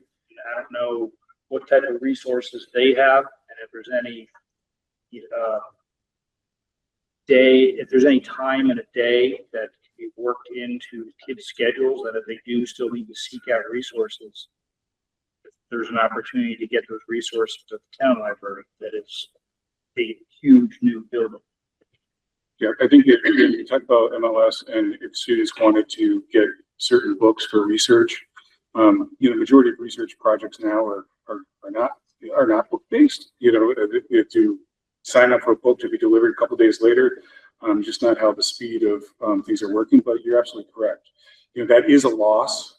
But the other side is they could walk down the street, use the library, and do interlocus. It is again paid by our budgets down. And so forth, and it's just another avenue. But it's not convenient. It's a loss. It's not what they have now. Joe, did you have your hand up? Yes, I did. I went back down, but I wanted to check in with you. Yeah, I wanted to reiterate my position as a member of the budget subcommittee, and you guys have heard this before, but you guys haven't said what kind of stuff with your representatives. Bear with me for a minute. We just kind of, when we looked at all of this, we just kind of thought as a budget subcommittee, after looking at it all, that it was kind of Frontier's turn to step up, because we have had, Trevor made the point, we got 100 less kids running around than we had prior to COVID. We haven't had a budget year that's been zero, only in the COVID year. Never had a budget decrease, but we've had an enrollment increase, decrease over and over and over. And it's our time, it's Frontier's turn to help Conway, Deerfield, Sunderland, and Whately, because they have big problems that we've said it in here. And the educational component in a town budget is enormous. These guys at that end of the table and this end of the table, they're professionals.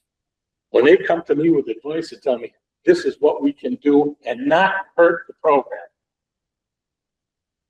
I have to take that on faith, because that's what I pay them to tell me. that we can do this. And they've said it, we can pull this off. No, it's not nice. Nobody wants to do it. Everybody wants to be able to have everything that they want in a school. Towns can't afford it. I've been here a long time. A lot of people probably say too long, but I can tell you for sure that the towns cannot afford it. If we stuck with the original budget, it would have failed. And that's a scrum that you do not want to be part of, because I've been part of that. And we thought this was a good compromise. Not everybody's going to be happy. A lot of people are going to be very unhappy, but you're going to be more unhappy if this whole thing crashes.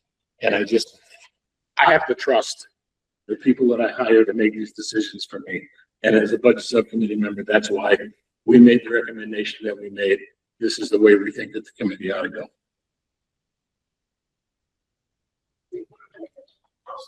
Celia, did you have?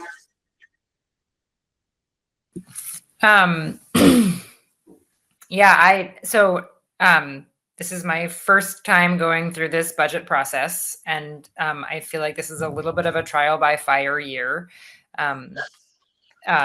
because this is hard, but I guess it just, so I am. I hear the point about how kids could use resources that are at the new Tilton, which is such a beautiful new building.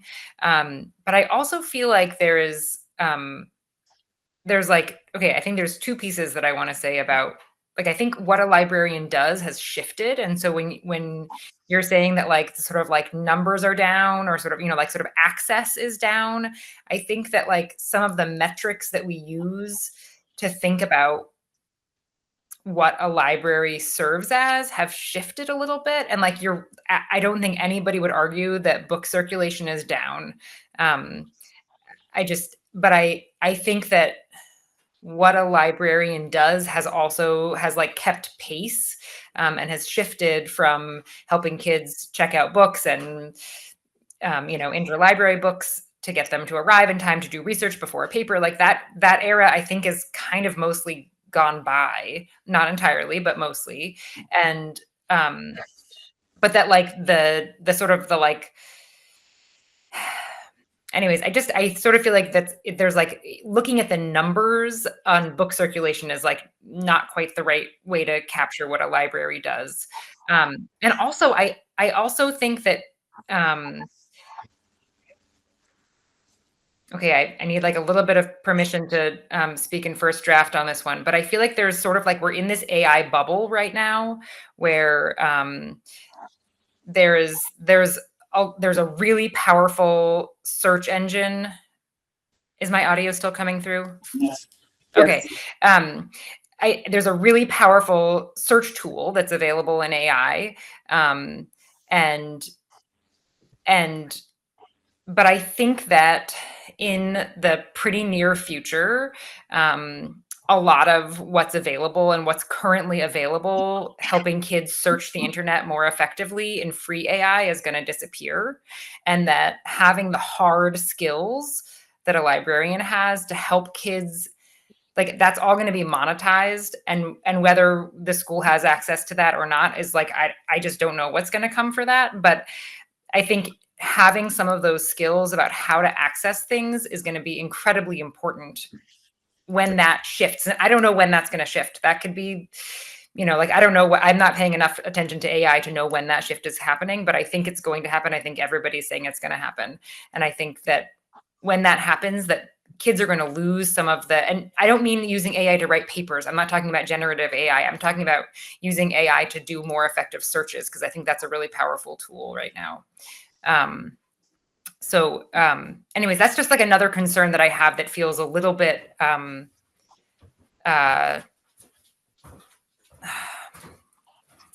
anyways, those are a couple of thoughts that I had.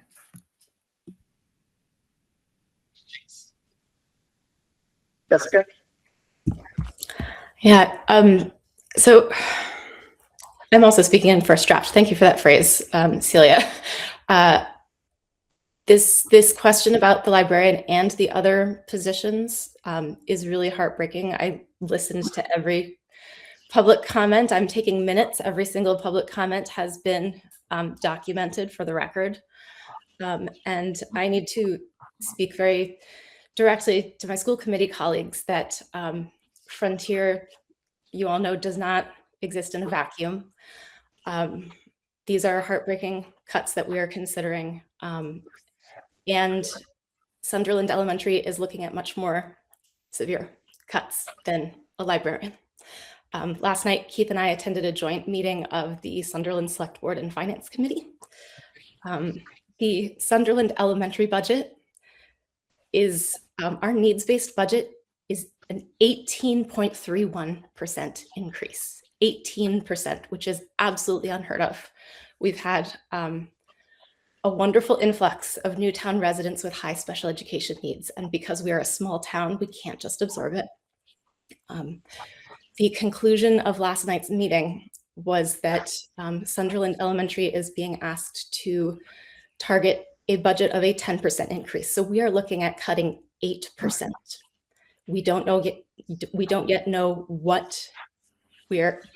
how that will happen, but there's no way to cut 8% without reducing far more positions than we're talking about for Frontier. Sunderland enrollment is a quarter the size of Frontier's. So aiming for that 8% reduction from our needs-based budget still requires an override. We are trying to aim for an override level that has a chance of passing. And if it doesn't pass, I don't know how we will provide an acceptable education to Sunderland Elementary children who are future Frontier students. So I apologize to everybody whose hearts are very, very much with the librarian and the special education. And Sunderland needs every possible reduction made so we can still have a functional elementary school. Thanks. Hold on. I don't know how slippery it is.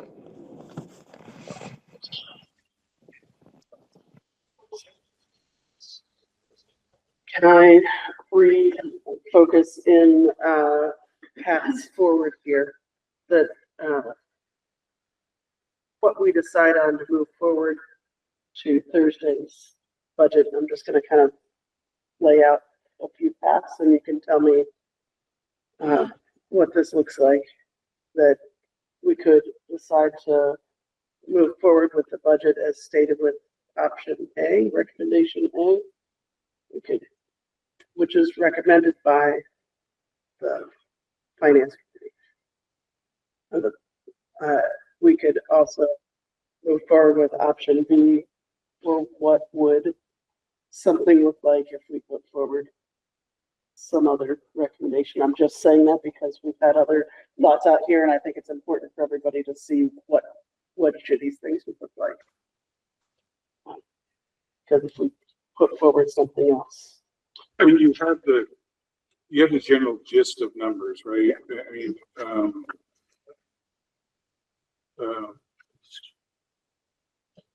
I mean, people can ask questions on that rather than me. If you have questions about, so, what kind of, we need to go, so let's go backwards. We need to go into the next meeting with a budget number to vote on. And so that's kind of where and I don't know if you do, I don't know where, everybody's kind of processing, so I don't know where people are sitting right now. I fear about spending 10 minutes talking about an adaptation where people are kind of like, we're kind of leaning, toward A, or maybe we should be talking about, adaptation. Maybe we should start there, and so we have an idea of where people are at before we spend 20 minutes, and then you're like, well, you get a straw vote of like where people are feeling. Yeah, go ahead. You want straw vote? Because I was just to move forward.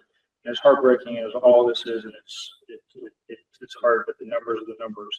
So I'm just making a motion to move forward with the proposed budget, the administration's recommendation of option A. Second. Jessica, we have a motion from Damien and a second from Bill. I'm going to go around around the table unless there's any other discussion. And this is to put forward option A for Thursday night's vote. Option A for Thursday night's vote. And just for clarity, if it doesn't pass, then you have to go back to discussion and come up with what the number is going. This is the path that I just wanted to make So that, sure. no, it's not A versus, it's A versus going back and having a discussion and doing something. Right, we're just voting to put something forward, and then we go. No, others. And you can still have discussion per se. Yeah, right. Can I ask a point of process, Scott? I'm just confused about this. So we wouldn't be voting on A, we would be voting to put A forward to Thursday to then vote whether to approve A? That is correct. And can we put more than one thing forward?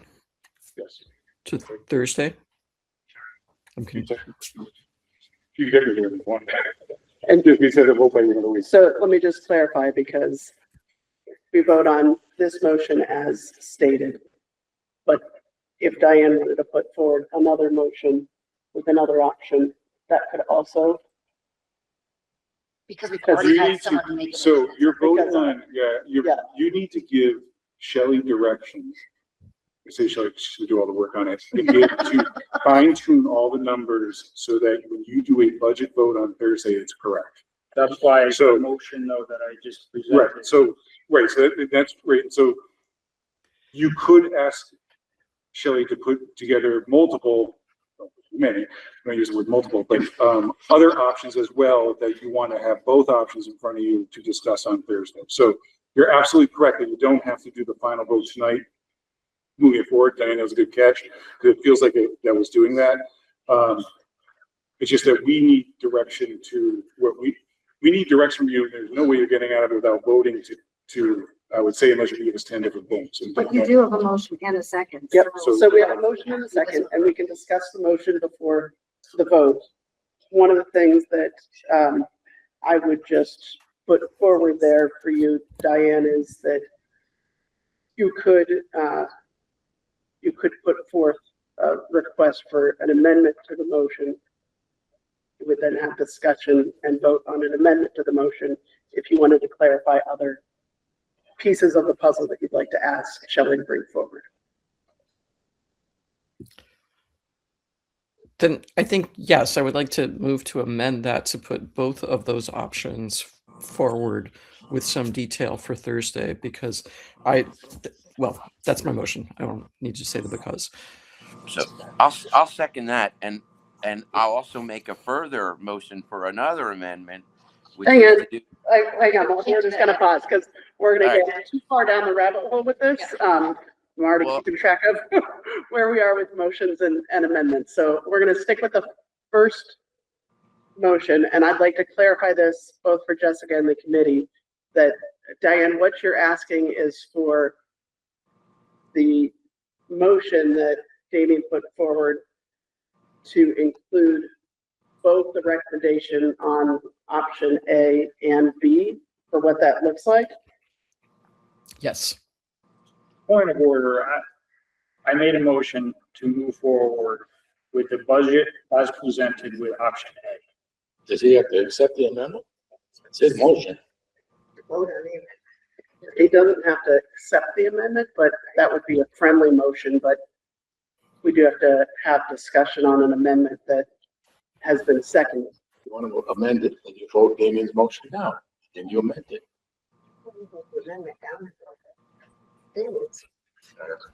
You can. For discussion, I would not support this amendment going through. I would prefer that if there's I would rather vote on this option A, and if there is motion within the committee to explore other options, to put forward an additional motion with clear direction to Shelley about what that should be, and vote on that in a separate motion. Call a question, Madam Chair. Yeah. So we do have to go on the amendment. So the first thing that we're calling to question, the amendment. No, I made a motion to call the question. He has the question.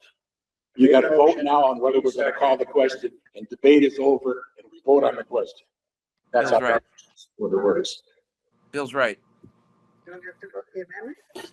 No. Oh, question first. Vote the question first and then the amendment? Yep. All right, we're gonna go around the table. Olivia, Yes. Mary, This is to put option A For- forward. Yep, can you please clarify? I'm sorry, I don't know what we're voting on. so Bill called a question without further discussion on the amendment that would call a question Damien's motion for option A. Yes. Yes. No. Yes. Yes. Diane? Yes. Celia? Okay, I just want to clarify. This is just voting to move option A forward as a consideration for Thursday. Correct. Yes. Jessica? This is not an amended motion. I'm sorry, that was not clear to me at all. It is not an amendment. Not an amended motion. Just to move option A forward to Thursday. Option A forward. I will vote yes. Bill? Yes.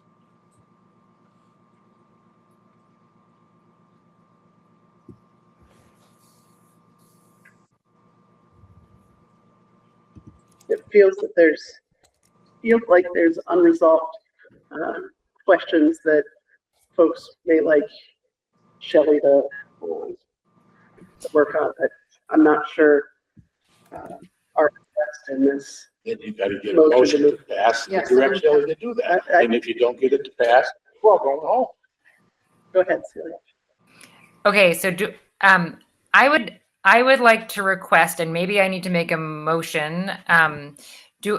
I would like to request a version of the budget that involves keeping a librarian. That's the option C that I was talking about. There is no option C, Phil. Well, that had been that Shelley had said that they contemplated the 75-75 split. And that would be what an option C would look like. You see an To option C? clarify, if I can, Oh, sorry. that's okay. The alternative option District 1 years. wasn't necessarily specific to a position. I can't. It was still being Right. the administration's discretion. Because I believe when that was brought up, They can give us he that. said Yeah. special ed. They can give us that too. Yeah. I just want to make sure. Yeah. I We can't hear all the side discussions that are Yeah. going on in the room. All we can hear is like the person speaking. So There was no option C presented, so I would rather that someone would be clear in their in a motion to what they want us to do, because option C wasn't brought forward. We did discuss that we looked at other options and didn't bring them forward. So if you want option C, propose what it is so that we have a clear understanding what it is, not what you think we may have talked about. You understand what I'm saying? Like, it just didn't get too messy. So I would like to move forward because I thought we were going to vote then on the amendment once the motion for the other motion passed, but I guess I was incorrect there. So I would like to move that Shelley also prepare option B before we talk about any C or anything like that, but the one that was already, the secondary, the one that was already approved for Thursday as well. Second. You get to discuss this before. I feel like in the slideshow, option B is already all laid out. We already have all those numbers because nothing changes in the allegations. Correct. But it keeps $150,000 worth of positions, which I really think is the crux of the conversation. Okay. Right? But to clarify that option B, there is no designated what that position is, and it's still then up to administration where to use that 150,000. And if I'm not mistaken, the question was asked of you earlier, and you were reluctant to put priority on positions, but you were leaning, or you maybe had indicated that the adjustment counselor was I was don't know. special education was over priority for the librarian. So then if option B was passed, it would still come down to what you deem is what you feel you want to make, where you make cuts. So it doesn't necessarily save the librarian's position. But Correct? But what it does, though, is it would require the administration to hire and replace positions that are being lost by attrition, which I don't, I don't support that. I mean, I don't. Did I miss something? Did we just not vote like 10 minutes ago, 9-1, to bring forward option A for Thursday night? And then someone made a motion and seconded it to bring forward motion B. So I think whether we like it or not, we have to. That's what I was trying to clarify, that I don't know that I'm How could, sorry. how could option one be the 9-1 choice of the committee to bring No, that's forward? okay. But, But let's bring option B you with know, it. when we're Well, having, but that's misstating what we voted on. Just because I voted to bring forward A doesn't mean I don't also want B. I want 2 days to think about this. Yeah, And for so the committee to think about it. This is a very big decision. I'm learning all this stuff on the, today when I read the slides. I certainly want some more time to make this very important decision. So I personally would like both of these to come forward, fleshed out details. I understand that it's not going to include a decision as between the librarian options or the special ed educators. I think those are really hard decisions that probably will be and should be made in-house.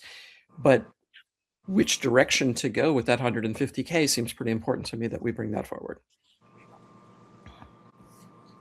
I'm just going to clarify that we can bring forward more than one number or more than one plan for our discussion and vote on Thursday. So, right. So what we did in the organization of this is that years ago, they would have the public hearing and they would vote it that night. And they would that would be the end of it. And people felt that, there should be a process time. And so we said, okay, we will 2 days later do a virtual meeting. And because it's hard to get everybody else again another night, second night in the week, do a virtual meeting for the vote. So you do whatever you want in that virtual meeting. You can have 5 different options. You can have, the assumption of one vote. And that's what we've done the last few years is it got through, public hearing. There wasn't a whole lot of, it wasn't contested of any sort. And it was kind of let's just make sure we get a quorum to vote. So this time, you're bringing forward 2. That's fine. I just People want to can process clarify that and so forth. Yep. Yeah, so I just want to clarify that this would be continuing that discussion into Thursday to bring forward option B. If there's any other discussion on whether or not to bring forward option B, Well, there's a motion and a second. there is a motion and a second. So it's, Well, we'll move to a vote on whether to bring forward option B for a vote, the budget with the recommendation B. Olivia? That's a yes. Mary? Is option B gonna look different than it looked on that slide? That's option B. It's up on the screen. No. Yes. Diane? Yes. Celia? Yes. Jessica? No. Bill? no. We have to wait. I know, I was just trying to do the math. May I recap that I got all Yes. those votes right for the roll call for the minutes? It was Missy, yes. Olivia, yes. Bill, no. Mary, no. Keith, yes. Jessica, No. yes. Keith was a No. no.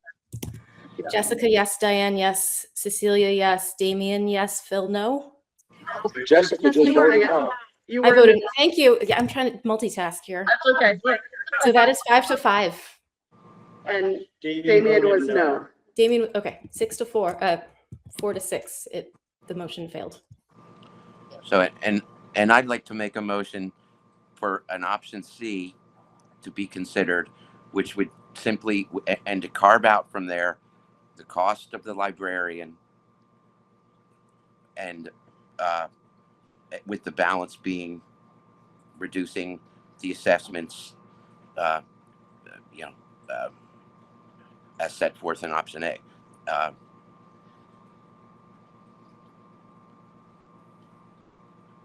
The balance of the 150. Do you have that clarified for a motion, Jessica? Say it again. I think close enough.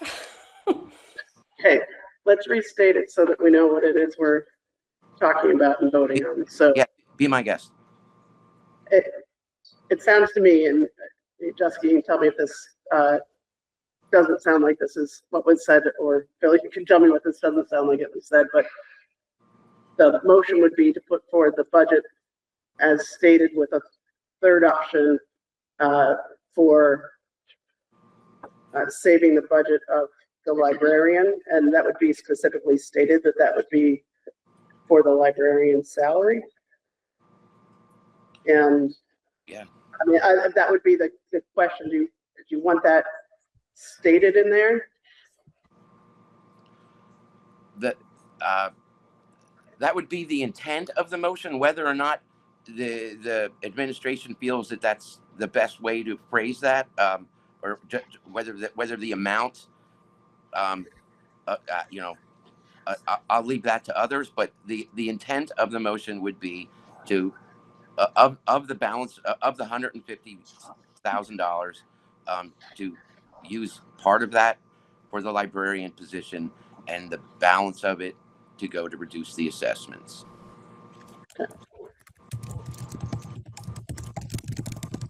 And so that's the motion. We would need a second.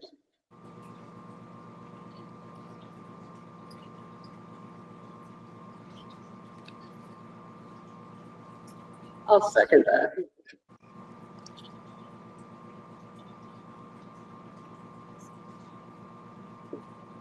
Any discussion?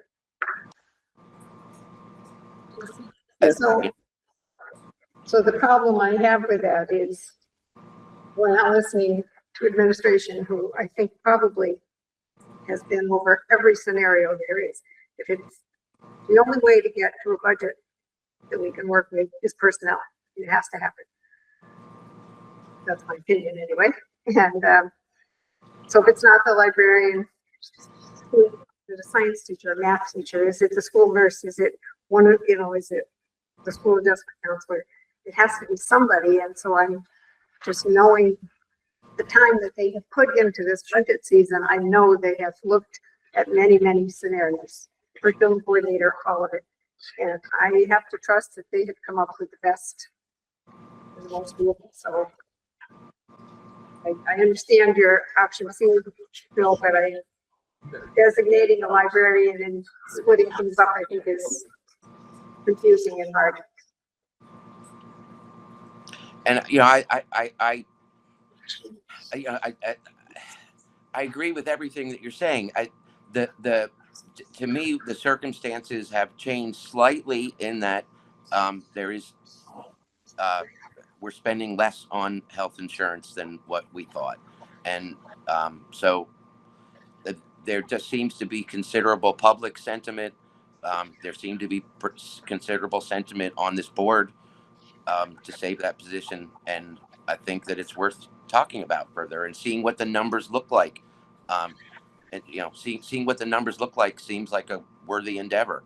I'm not saying everybody support, you know, or change their mind from A, but just to see what the numbers look like. Diane?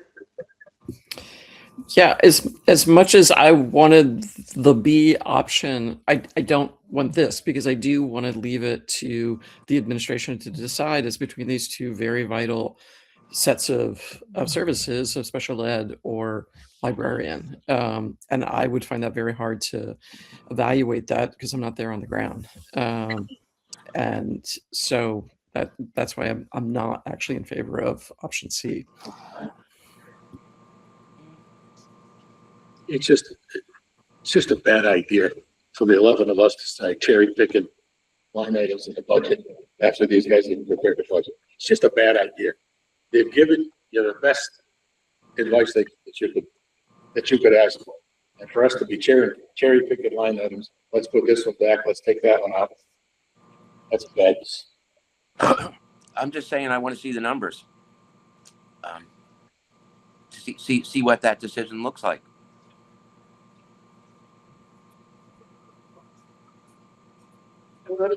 Go for it. Olivia? No? Mary? No. Bill? You? Yes. No. I'm sorry, Missy, can I do the roll call? I think that will make this easier for the minutes. Thank you. Missy. Yeah, yes. Missy's a Yes. yes. Olivia. No. Bill. No. Mary. No. Keith. No. Jessica, no. Diane. No. Celia. No. Damien. No. Phil. I like going along with the crowd, but I made the motion. I feel like I'm constrained to say yes, but. Thank you. George McCarroll said. Unless there's an option D floating out there, please let's not add that in. We'll move to the capital recommendation from the capital subcommittee. This is on the parking lot. Right, so there's the change in that is to move forward, basically a motion of, will we move forward with doing the parking lot? We tabled that last. Yep. Yeah. And so basically not approving amount, but, the motion that we kind of constructed would be to move that the school committee authorize the superintendent to proceed with the bidding process for the parking lot renovation project, and upon review of acceptance of bids, fund the project using school choice funds in amount to be determined based on the final bid award. I think we need to move to put it back on the table. We do what we do with it. That's true. We'll move to put the parking lot item back on the table for discussion.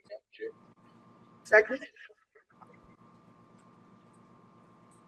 So Jessica, what happened was because it was tabled, you have to vote to take it off the table. So this is a vote to take it off the table and put it forward for discussion. Put it on. Put it on the table? Yes, we took it off the table.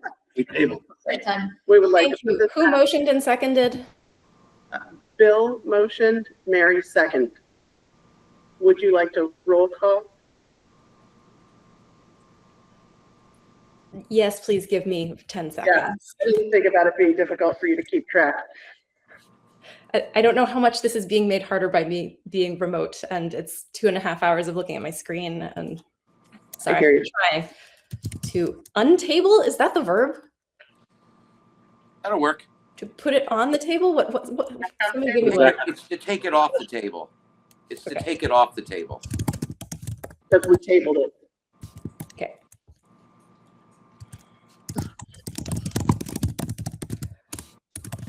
Okay. Roll call vote. Missy. Yes. Olivia. Yes. Bill. Yeah. Mary. Yes. Keith. Yes. Jessica. Yes. Diane. Yes. Cecilia. Yes. Damien. Yes. Bill. Yes. Thank you.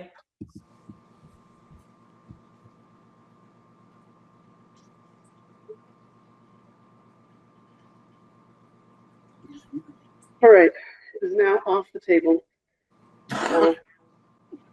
We need to discuss the parking lot. So the question is, basically the next step is to, approve the funding source with school choice. We can work out that last detail of whether or not, depending on how the next vote goes, whether or not we will apply rural aid to it or not. We have school choice that could cover the whole thing. So I think we can make it amended later on, but to proceed the bidding process.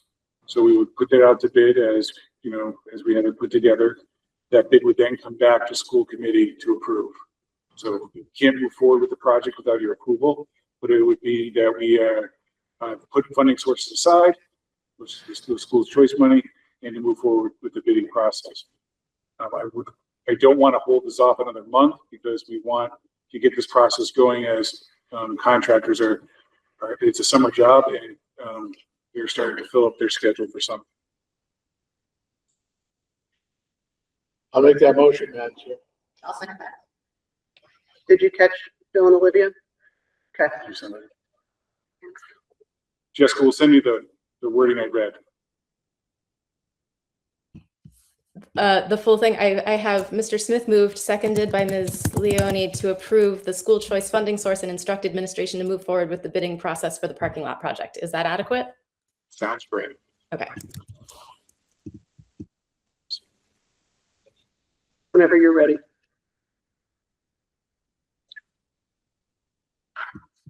Okay, Missy, Yes. Olivia, Yes. Bill, Yeah. Mary, Yes. Keith, Yes. Jessica, yes, Diane, Yes. Celia, Yes. Damien, Yes. and Phil. Yes. Thank you.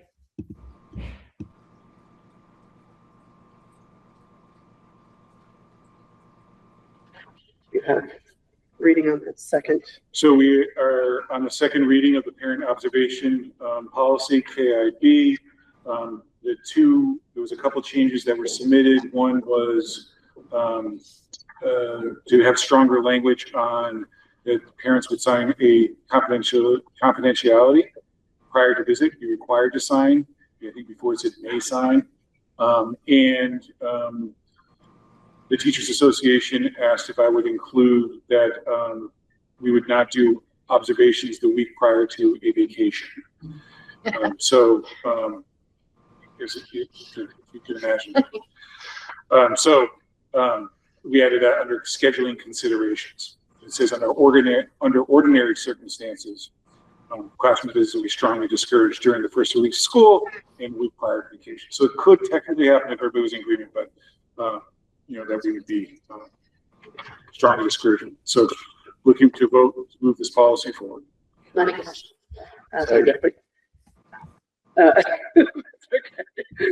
Olivia made a motion. Bill made a second. I totally. Sorry, Phil or Bill? Thank you. Bill, seconded. Tell me your last name, please. Mr. Smith. Thank you. That's how unclear the sound is. Are we ready to vote? Sorry. Yes, go ahead. Okay, Missy. Question after, yes. Olivia. Yes. Bill. Yes. Mary. Yes. Keith. Yes. Jessica, yes. Diane. Yes. Celia. Yes. Damien. Yes. Phil. Yes. Thank you.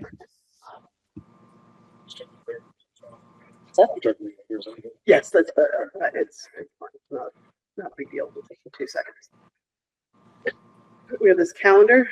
School calendar, yeah. Jump right into it. Yep, School go for it. calendar. So, that was sent out as part of the packet. Right now, as you know, the contract says that if we were to start before the last Wednesday in August, that we need to get agreement from the associations. We did get an agreement to start the new teacher orientation be the Tuesday, the 25th, with the first day of school, the 26th. Okay. Again, the Teachers Association, in conversation with them, said they could trade that day to have Friday the 4th off for a long Labor Day weekend. The thought behind that why are we just trading those days off? I believe it's important in talking with educators, especially in the younger grades, a 5-day week right out of the gate for first, second, third graders is a lot. It's a lot of energy that goes into the excitement of the first day of school. And they were saying that even a 4-day week after a 3-day week would give some kind of, it helps at the lower grade levels. We're also starting early enough at the secondary level, which you folks oversee. Athletics start the week before on the 17th. So kids are, for the most part, with our already invested in coming back to school. So starting in August, that early date doesn't have huge effect. The early release days are, scattered throughout. Professional Development Day happening on Election Day, as we have done in the past. And I think everything else is kind of falls with the last day of school being June 9th. Unless we have another. Right. I mean, if you had 2 snow days, you're now at the 14th. So it just kind of jumps quickly when you throw the weekends in there. So. Just going back to the first day of school, the weekends, in past years, maybe that's what you were talking about, I can't remember. It's the Labor Day weekends, the following, because Labor Day is so That's right, but instead of having Friday the 4th off, was it discussed to have Monday the 31st off? So it's 3 days of school, a 3-day weekend. It would still only. Yeah, it was the long Labor Day weekend. That's what the that preference people, was. they would like to continue that tradition. Yeah. I mean, I suggest it's not all of that. Yeah, I yeah, suggested it, but it is and it's a community decision, right? You guys just decide that, is that a value? Whatever the consensus is, I would people want. So again, you can talk to people. This is a first reading. Okay. Any questions? This is just for questions, you're not doing any voting and such. And then the school committee calendar is in there. Again, we moved away from the pairings that we tried this year and went to back-to-back meetings outside of the budget season. That's kind of the major change. Well, we have, again, it's a tentative schedule so people can get on the calendar. I think many of us had to move meetings around due to unforeseen scheduling issues and that kind of stuff, especially at the elementary level. Frontier's usually kind of stays consistent, but the elementary does move stuff around. Basically. I'll just feedback from the 2 uses. This was how we organized it. I mean, I presume that you're in support of this with what you put. This is going to put you guys back in a space where you're in a rough spot. Well, the split meetings, I think the back-to-back versus split, I think I agree. Well, I thought the split was going to have a little bit more magic to it in the sense of having 2 groups of committees together that were similar in size to be able to kind of share. I think people felt like they just really couldn't get a voice and couldn't really dive into their committee work. And so, and I kind of felt that as well. So, yeah. That's fine. I'm just conscious of trying to make sure that we're continuing to figure out a way to make this a viable path forward for you guys to follow your footsteps. Appreciate it. Yeah. Do we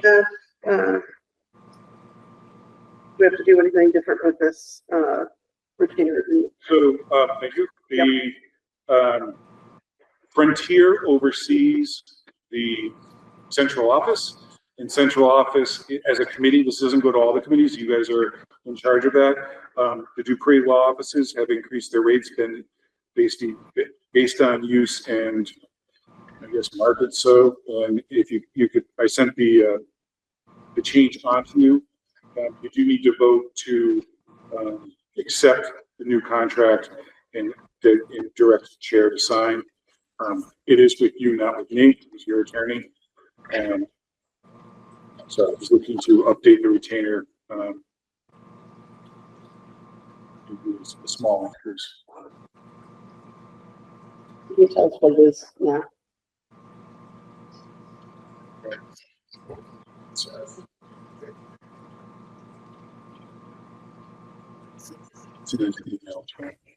Diane? Yeah, I just had a question about why the retainer doesn't cover special ed. We use a different attorney for special education. Oh, okay. His office does do special ed. We have kept the 2 separate, kind of on preference, I guess. Special education has a lot more, has a lot of contact points that are, we use him for labor for the most part. Labor, HR, that kind of thing. Special education is his firm does it. His brother kind of takes the lead on that. But we use Tess and Yeah, for that, so. Great, thanks. His emails, that were based on review of our workflow with the district, we are requesting $100 per month increase from $850 to $950. The actual amount should be around $1,075 per month, but I know you're facing financial difficulties here. Please let me know this amount is acceptable. I added language about the special municipal employee status and clarification, and court exclusion language. So we do need a vote on this. yes, you do need to vote to direct the chair to sign the agreement. We would need a motion. Second. Jessica, in case you aren't able to hear, this is Olivia and again, Mr. Smith.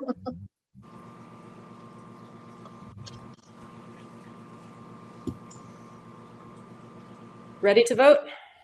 Any discussion? Ready to vote. Okay, Missy, Yes. Olivia, Yes. Bill, Yes. Mary, Yep. Keith, Yes. Jessica, yes, Diane, Yes. Celia, Yes. Damien, Yes. and Phil. Yes. Thank you. Home stretch, folks. You sign up for it, I'm so- sorry. Yeah, don't distract me. Almost done. Let's get him out of here. All right. Any committee reports? Go ahead, Jessica. You want to talk about the week of action? A little bit about rural aid. Yeah, we've been fighting for years to get rural aid fully funded to the level that was recommended by the legislature's own Commission on the Fiscal Health of Rural Schools. There's finally a little bit of movement in the right direction, and we are trying to capitalize on that. We are organizing a Rural Schools Week of Action, which is March 9th through 13th. The idea behind this is that we have been petitioning the legislature for years with letter campaigns, email campaigns, phone call campaigns. We have testified, we have passed resolutions, we have done all of the very polite and contained things that we're told to do in order to influence the legislators. And those who do not represent rural districts find us very easy to ignore. So we are transitioning to try to harness the power of visual imagery. And we have something like 30 districts across the state, rural school districts, who are going to contribute to this, holding events. Frontier is going to hold an event on March 12th to create photos and videos. There will be stories, there will be data, and we're getting local coverage of all the local events. And then we're going to repackage all of the media that these produce to deliver to the governor, the lieutenant governor, and legislative leadership. The Boston Globe did a major article on rural aid and the plight of rural schools just last week, I think. So we've got some momentum, and our district is very actively participating. I am meeting tomorrow with the executive team of the Union 38, the teachers union, because they're going to do their own event in addition to Frontier with the students doing one. So fingers crossed, we're trying to get more money so that we won't end up in this budget position again in the future. That's my update. Thank you so much for all of that work, always. Yeah, no, really, 100%. Seriously. And you're not going to make fun of me for thinking it might work? No, I mean, I think it's that much more difficult by the sudden and surprise resignation of our House rep. Going a year with no representation in the state house. Yeah, we got to do something. Yeah. I'm also presenting at the MASC Day on the Hill. They're giving us 20 minutes to talk about rural schools. And the message we are trying to deliver is that if MASC wants to retain its credibility on equity issues, rural schools have been on fire for years. They need to put us out front. So pulling out everything we can. Thank you. Anyone want to know about the collaborative? There's a meeting tonight. Oh, all right. You going? All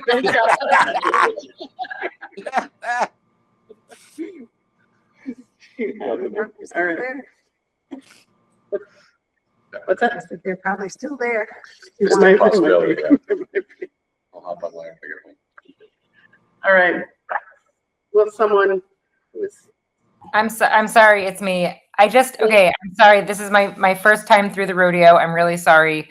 But I want to make sure I'm understanding. So we have we have just moved forward one budget proposal, and that's proposal A, and that's the only one that we're going to vote on Thursday. That is correct. Yep. Okay. That's hard. This is hard. And you vote against it. Yes. There is. So Ted said. Would you So up or also down? like to make a motion to adjourn? Sure. I make a motion to adjourn. Hi, Shorty. Seconded. That's enough. All right. No, the dog can't second. Are you? I'll seconding? second it. Perfect. Seconded it. Jessica?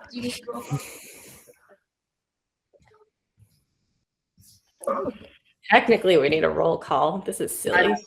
Yeah, Missy, Yes. Olivia, Yes. Bill. No, I'm staying. Congratulations, Mary, Yes. Keith, Yeah. Oh. Jessica, yes, Diane, Yes, and get home safe, everyone. Celia, Thank you. Yes. Damien, Yeah. Phil. Yes. Bill, how would you like to be recorded in the minutes? Are you yes or no for adjournment? Yes, I am. I'm very literal sometimes. Fine. Thanks, everybody. Everybody be careful. Okay.